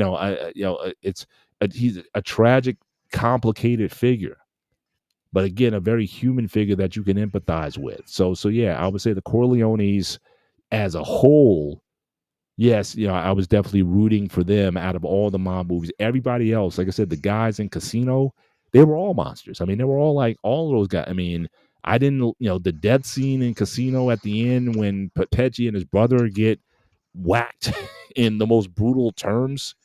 Yeah, it was gruesome. But at the same time, I'm kind of saying to myself, well, yeah, he deserved it. Because the guy was a monster, terrorizing people. I'm And going to take a so, monkey wrench to this from Paul yeah, Ray Pass. American Gangsters. Do you see that? Remember that one? yes. That is a perfect example of getting too sloppy because, man, I don't remember the main character who played the mom. Who was it? Yeah, Denzel Washington, and he played oh geez, I'm having a No, who brain freeze. Denzel played. Yeah. So he got very, very sloppy in the movie. If you remember, he was buying a Well, course. He was. Go ahead. I don't know if he got slot. I mean, certainly again, the people who he brought in, he brought his family in to run things, but his family got sloppy because he tried to teach those guys, and a lot of those guys were in. He's like, I'm gonna move my whole family up from Alabama, or whatever, and some of those guys got sloppy in a lot of the dealings that they that they were doing. So I think that was more so his. And like I said, but that happens in all the mob movies. Like oftentimes it's either if it's not the boss's move, it's an underling. Like the weakest link in the chain. And I think that's one of the reasons why either in the mob or in the movies, that's why again, it's always about trying to cut off that weakling in the chain, because those could be the guys who snitch, or those are the guys who could do things stupidly. You have the conversation in an area that's not private, and you realize you're not realize that you're getting wiretapped, and all these things that ultimately bring these people down. It's always some incompetence of something, or an overconfidence by the boss that ultimately leads to the downturn in the film. So it's not always the boss or the main guy in the film. Sometimes it's just something done by somebody.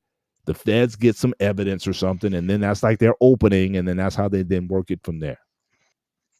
Another one that is based on mafia movies, but it's not really either. Public Enemy #1. I've heard of the movie. I might have watched that one. It's probably been a long time since I watched it. Yeah, and But another one I just got into recently. I just want for first episode is Peak Billard. It's on Netflix. It's a Netflix series. It's on season 6 already. The first episode was really good, actually. I can't give credit for that. right. So Now let me ask you this: go ahead. do you think of the why am I having a brain freeze tonight? It's You're getting old. the assassin. I know that must be it.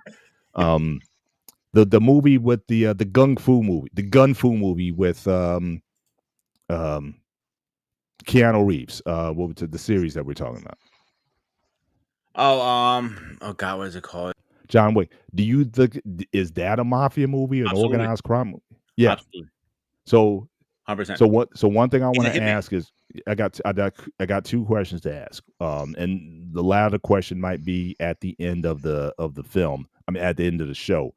One, your Mount Rushmore of mob movies, or well, I would say your Mount Rushmore of mob movies, specifically the American Mafia, and your Mount Rushmore of organized crime movies, meaning you can add movies that are not of the Italian mafia. So like the two that you mentioned, American Gangster and The Departed, right? That's not Mhm. technically that's not the Italian mafia or some other movie that deals with organized crime. You can even look at the Wolverine movie where he goes to Japan and he's got to deal with the yakuza and all that kind of whatever. However you want to phrase it, you can put them, rank those movies at the end.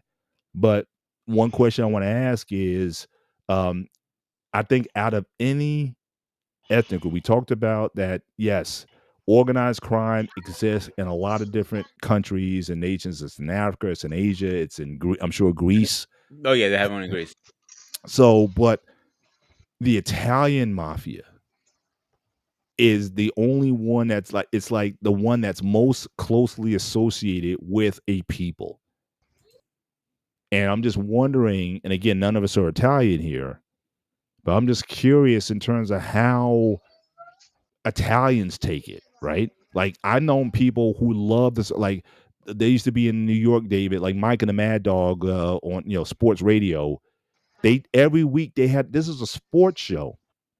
They had a weekly segment talking about a summary of the Sopranos episode.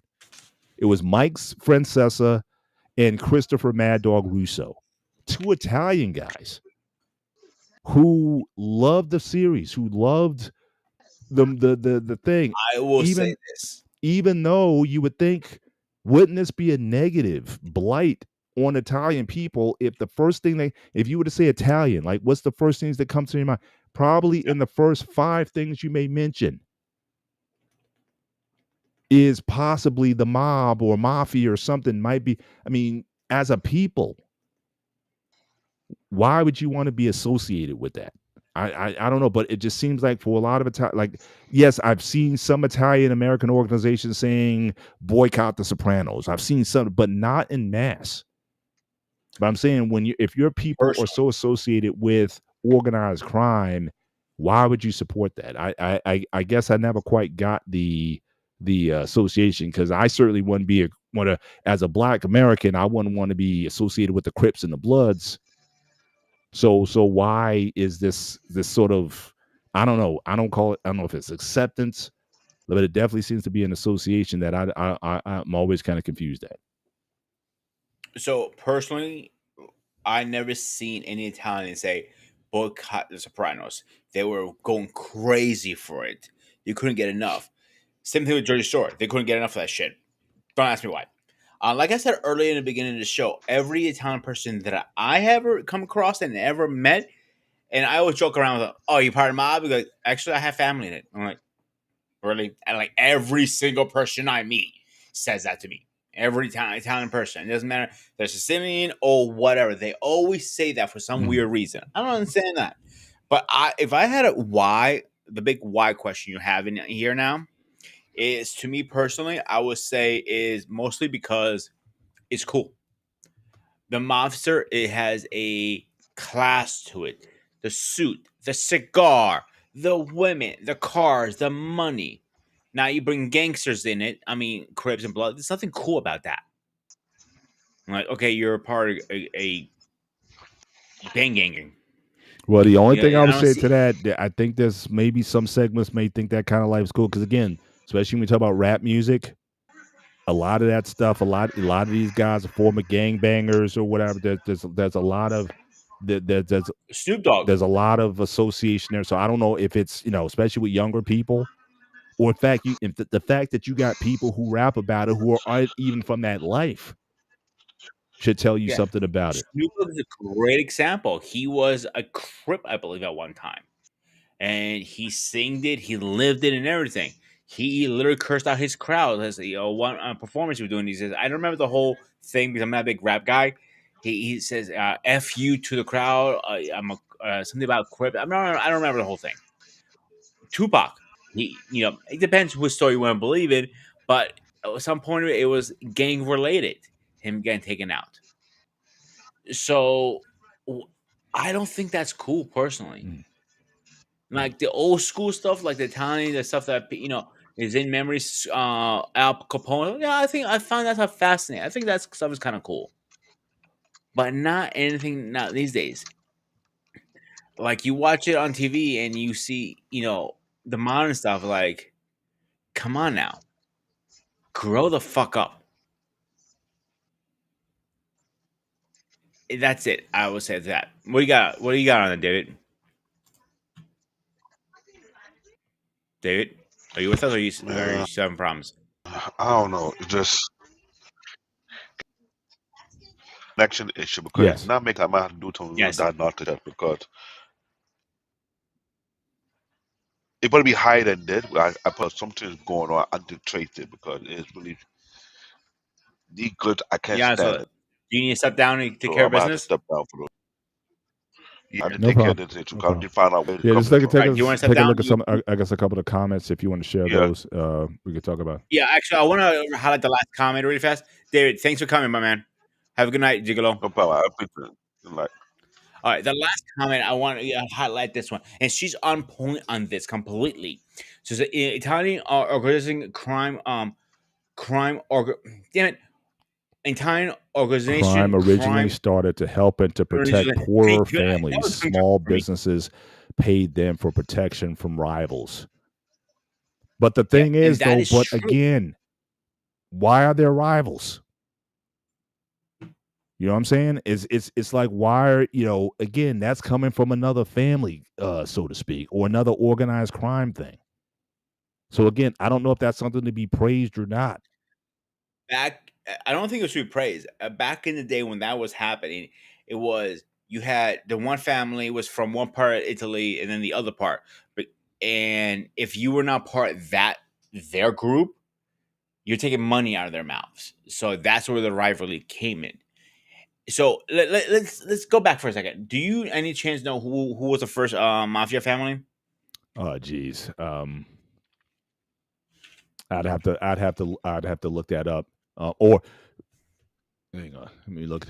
I can tell you right Okay, now. I have it good. up. Go I ahead. have it up. I can't pronounce the name, so I'm gonna butcher it. I apologize. So anybody who I offend right now, it came out. They were moved to New York from Italy in 1892, from Eastburg, and they were the Genovan crime family. I cannot pronounce that fucking name. I'm gonna put it in the Mm. comments because I don't want to pronounce it like shit because I am pronouncing like shit. They were the very first family coming out Genovese, the of it. Genovese. Right. Yes, that they were the most at the time deadly, and it wasn't something that people praised back then. They weren't found it cool. Kids found it cool as they're growing up. Like, oh, I want the car like that. I want the woman like that. I want the jewelry. I want But this. see, here's the thing, though. From what I understand, none of that stuff was supposed to be built up like that. Like Yeah, really, the only guy who really was I mean, there have been guys like Al Capone. He was kind of flamboyant. John Gotti, probably the most obvious one. In fact, from what I understand, the mob folks hated John Gotti because he brought so yeah. much He attention. fucking He was the Teflon Don. He was the 2000 suit Don. He was all that. But again, most of those OGs, like just like you see in the movies, like those guys are supposed to be silent. Like the bosses, you didn't even know who these guys are. These guys like little old guys, having some breakfast in front of a diner in front of a home or something, or playing some chess or something. Like nobody knew who these guys were. The whole idea was again secrecy. So they didn't want guys who were out there flaunting that, okay, yeah, I got the cars, I got the girls. But I find it interesting, though, because I remember when John Gotti was going through all that stuff, how even, especially in the rap, just like what happened with Scarface. I think if you look at Scarface, the movie Scarface with Al Pacino and John Gotti, that had a major influence on rap and hip hop music because again, they were almost looked at as sort of the anti-heroes. These were the guys who said put a middle agree. finger up to the man, to the police, to justice As the system. police, pretty much. That's where Because the we car was came from. because again, black people were also at the same time being screwed by the justice system. Yeah. So for it's like anybody, if didn't matter who you were, if you were able to beat the man, you were gonna get some dap. So a lot of rappers were influenced by that, and they actually created personas that were like that. Okay, yeah, it's okay to wear the bling suit and the jewelry and have the cars and the women and all that kind of stuff. It's almost like he painted that image for people. And I remember, go back and watch footage. The dude come out of court because they couldn't get him. So they had to go through several cases before they finally got him. But he'd be coming out of the courtroom, there'd be crowds cheering for him. I remember. I'm a little too young to remember that, but I remember watching documentaries about it.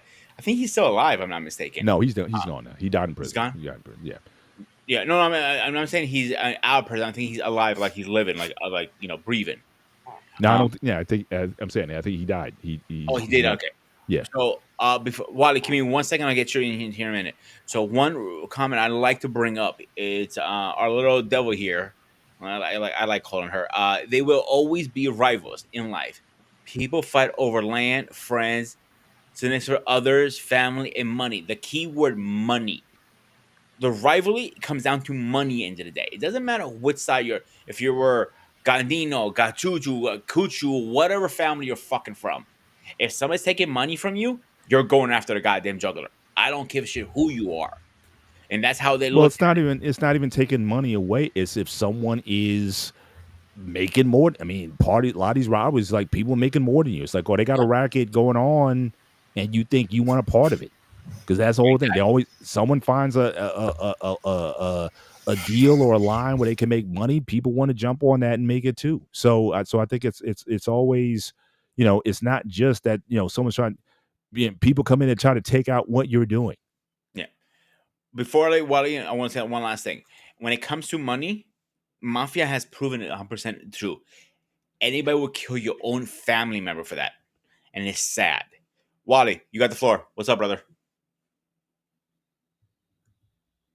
Wally, you have the mic on? Okay. Sorry about that. You're good. What's going on? What's your take on this? What's going on, everybody? Okay, so where are we in this conversation that I'm late to? We're right now. We were going over why is one family going after the other families. The power of control. I say money, but I take that. I mean, yeah, but notice one thing: the power of control is also money. Yeah, that's the famous line from Scarface, right? Yeah. Thank you. So first you got to get the money first. Then you get the money, then you get the power. Then when you get the power, then you get the woman. You actually sound a great guy in Scarface. I used to be. I'm terrible. I used to be able to get it pretty good back in the day. Scar, because again, that voice that Al Pacino had in the movie, and you did the facial expressions and everything. I'm like, oh my, don't you just had the things down. We would always kind of play with the voices. We knew Scarface. We knew like straight lines, like whole section of lines. We would mimic. From the movie, so we had a lot of fun with that. I mean, but yeah, right. One voice I was curious if he ever sounded. Every cartoon who played my Al Capone go, hey, yeah, he's saying yeah, and like I wonder if he actually sound that in real life. Yeah, I think that was almost like a well, it's just like now. It's like people always do these again exaggerated voices, like, yeah, how you doing?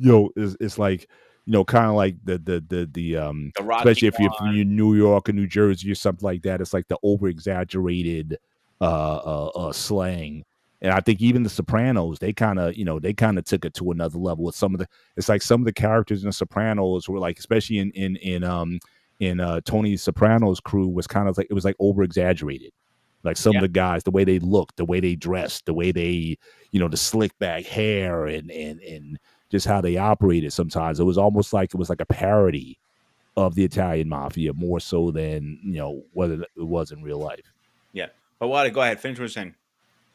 Oh yeah, so yeah, but to your question, it would be the power. I know you said money, but the money is engraved in the power. So Paul was asking also, why do you think they were rivals mostly? Family. Wait, say that again? Paul was asking earlier, why do you think family versus families were rivals? I mean, I think yeah. Usually with the rival stuff, I mean, that's with anything, right? Is like, because if you're in the same section of, a particular side of the state, then it's like you're always gonna butt heads, because eventually, if you control, let's say you control the South and someone else controls the North, and someone's trying to take over the West and the East, but then it's like, oh, you can't do that because they're slowly already creeping up on here, and you can't claim turf here. So now it's like, okay, this is a conflict of interest. Only one can be the powerhouse, not two. Yeah. But Wally, I think a question I was really kind of digging into a little bit before you came on. Yeah, Scarface is Scarface is on my Mount Rushmore of organized. I would say organized crime, because technically it's not a it's not a mafia movie, but it's definitely organized crime. It's definitely in on my Mount Rushmore.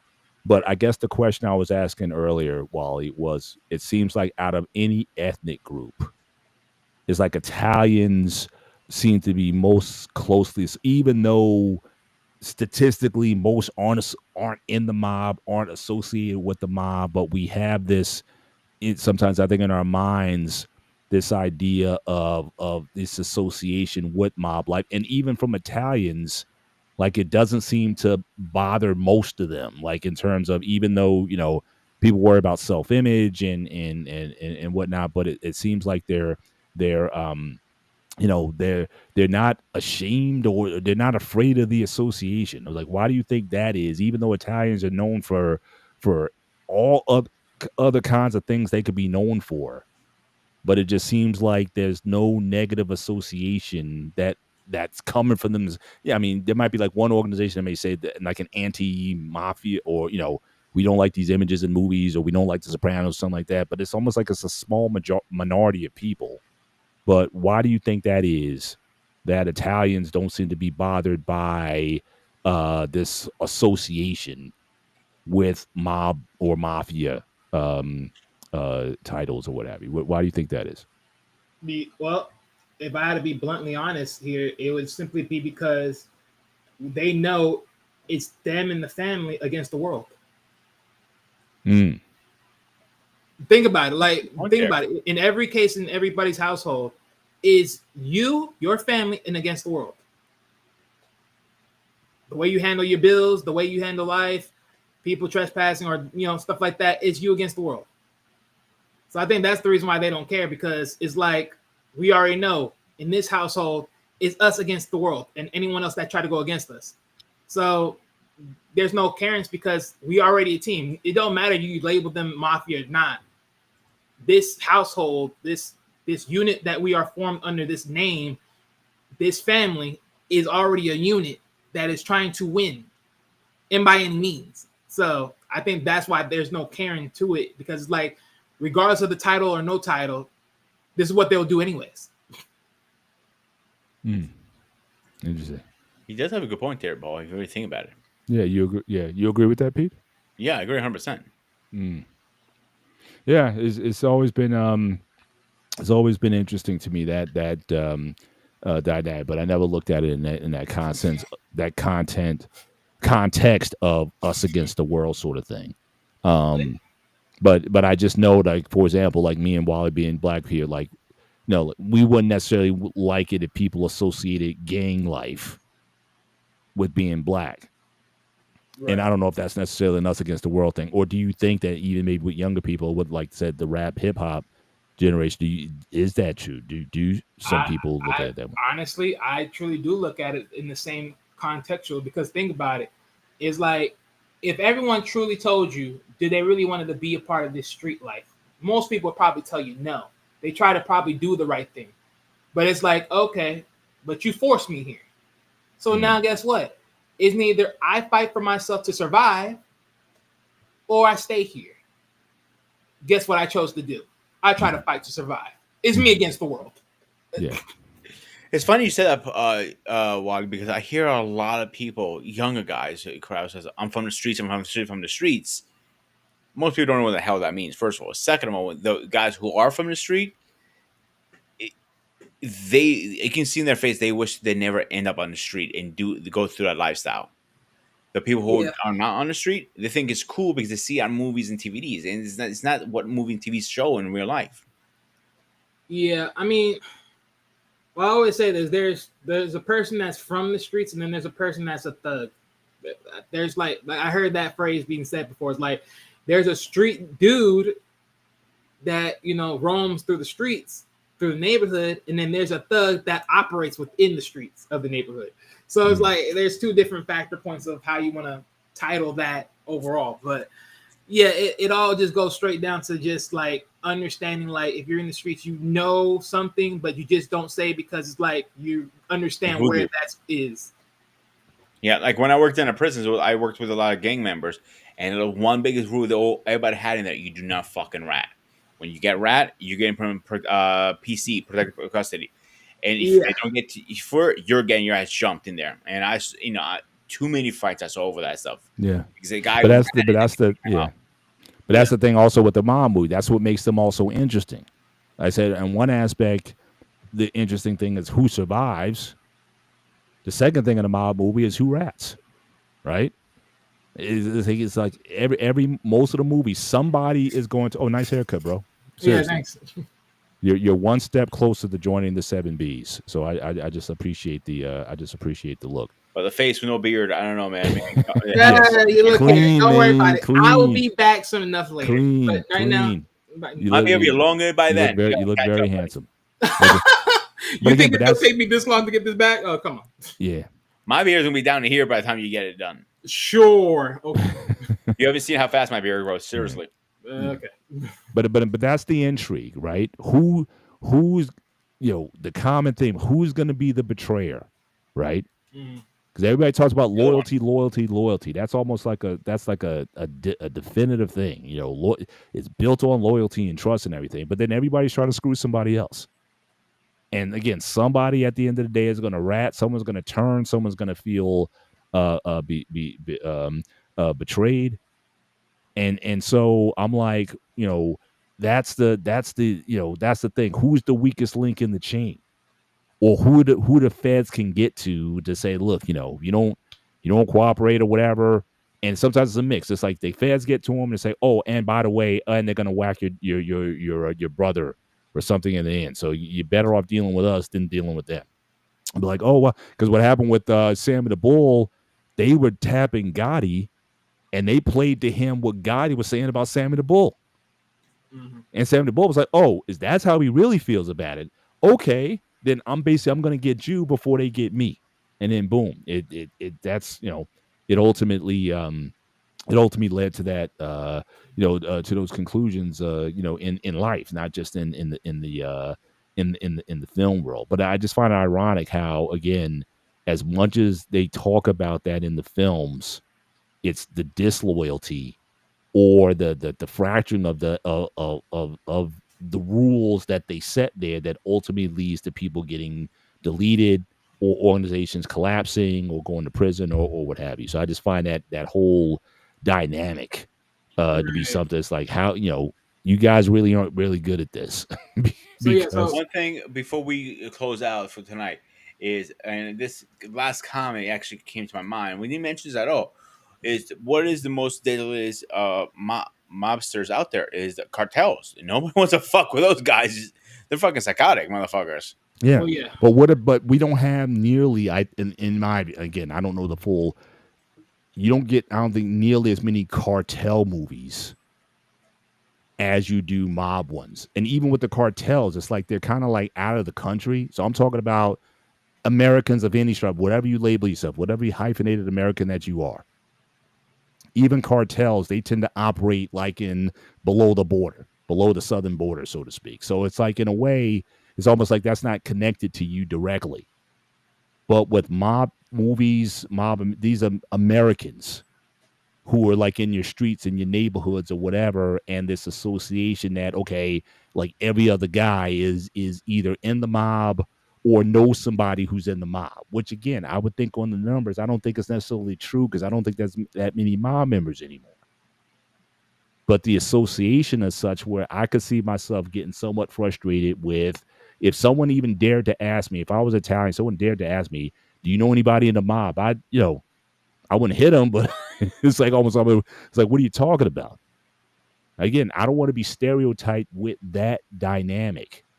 but I don't know if other people have such a close association where it's like if someone asked me a while, do you know some Crips or Bloods or whatever? I'm like, what are you talking about?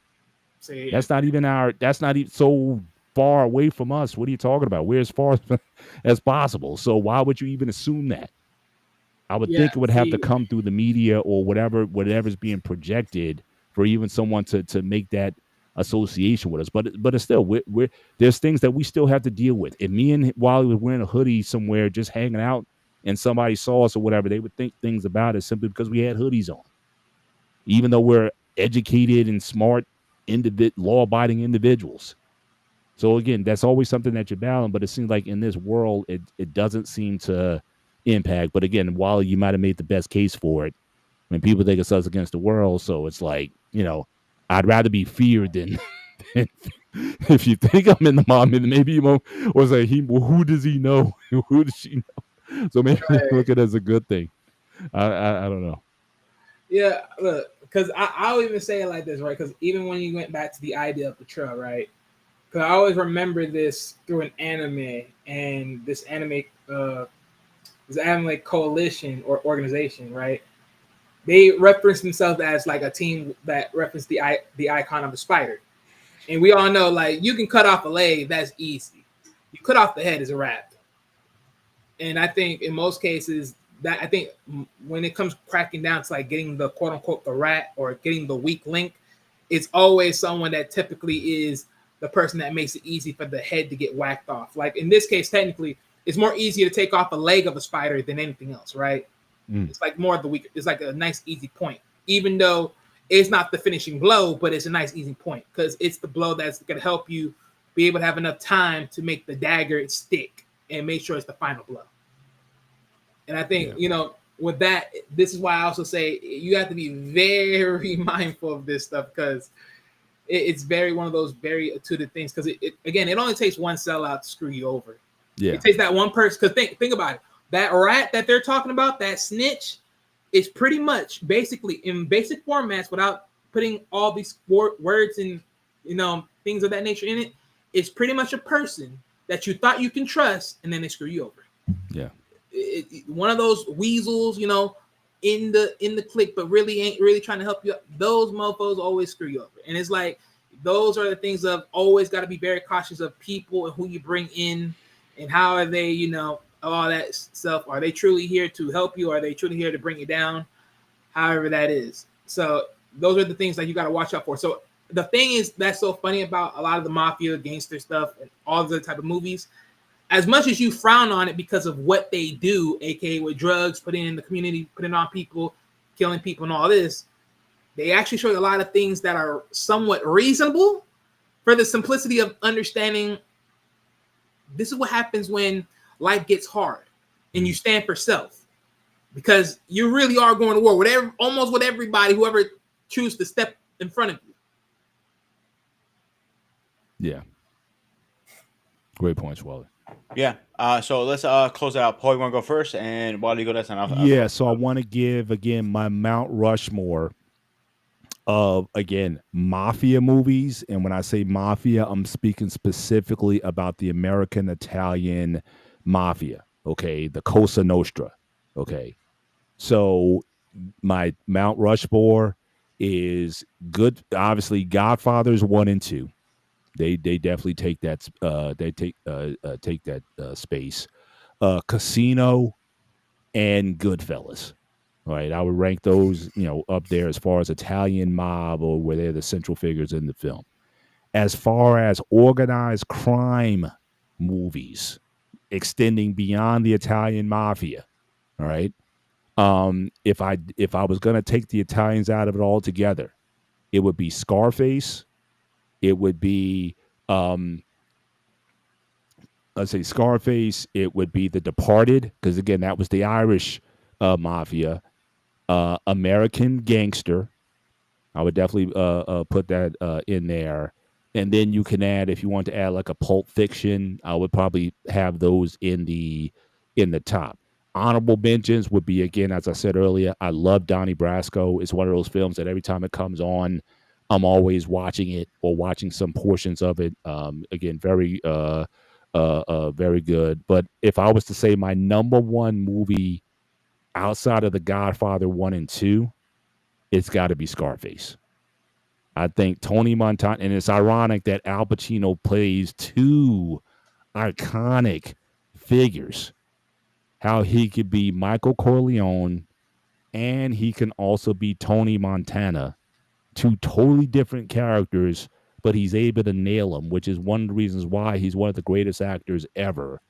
Because oftentimes you don't get the opportunity to play two historic characterizations, but I would definitely put those two at the top. And if I had to choose, if you were going to really twist my arm, I still may choose Scarface as the greatest organized crime movie, the most influential crime movie, especially when you talk about rap and hip hop, the most influential of all of the organized crime movies.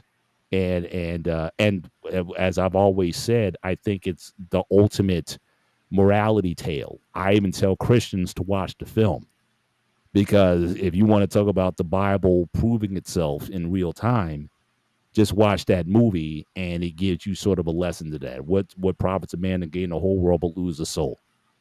And it tells that story and that arc perfectly.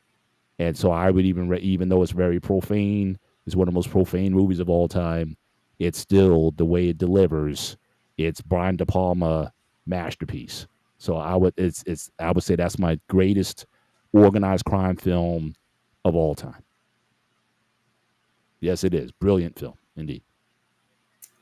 But so I know I came in late, but as far as what I could add to the conversation, one thing's for sure is this: when it comes to mafia, organized crime, just any street gangsters, however you want to look at it, there's a lot of decent movies out. Like I know a lot of people may frown on looking at these movies, but a lot of these movies, when you really like trying to work past all the other things that they do that is just tasteless to you, it really does have the bigger message in the meats of it all. Like you really sit down and look at it, it really has a lot of big messages if you just sit down and look at it for what it is, because it shows you how far you have to go, how real far you are truly against the world when you're trying to stand for self.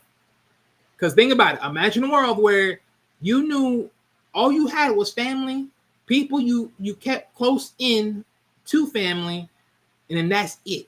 And then it's whatever you try to do and operate, whatever you're trying to sell, whatever you're trying to work on, all that stuff.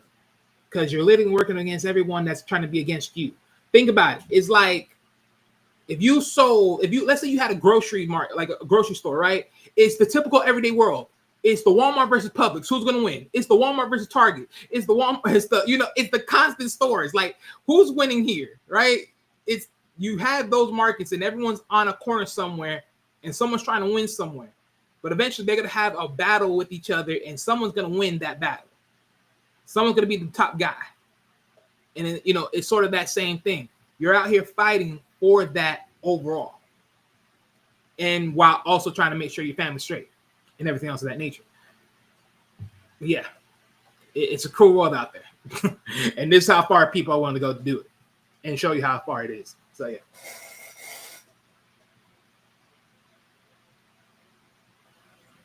I think we had a great conversation tonight. I think we agreed on a lot of stuff and disagreed on a few things.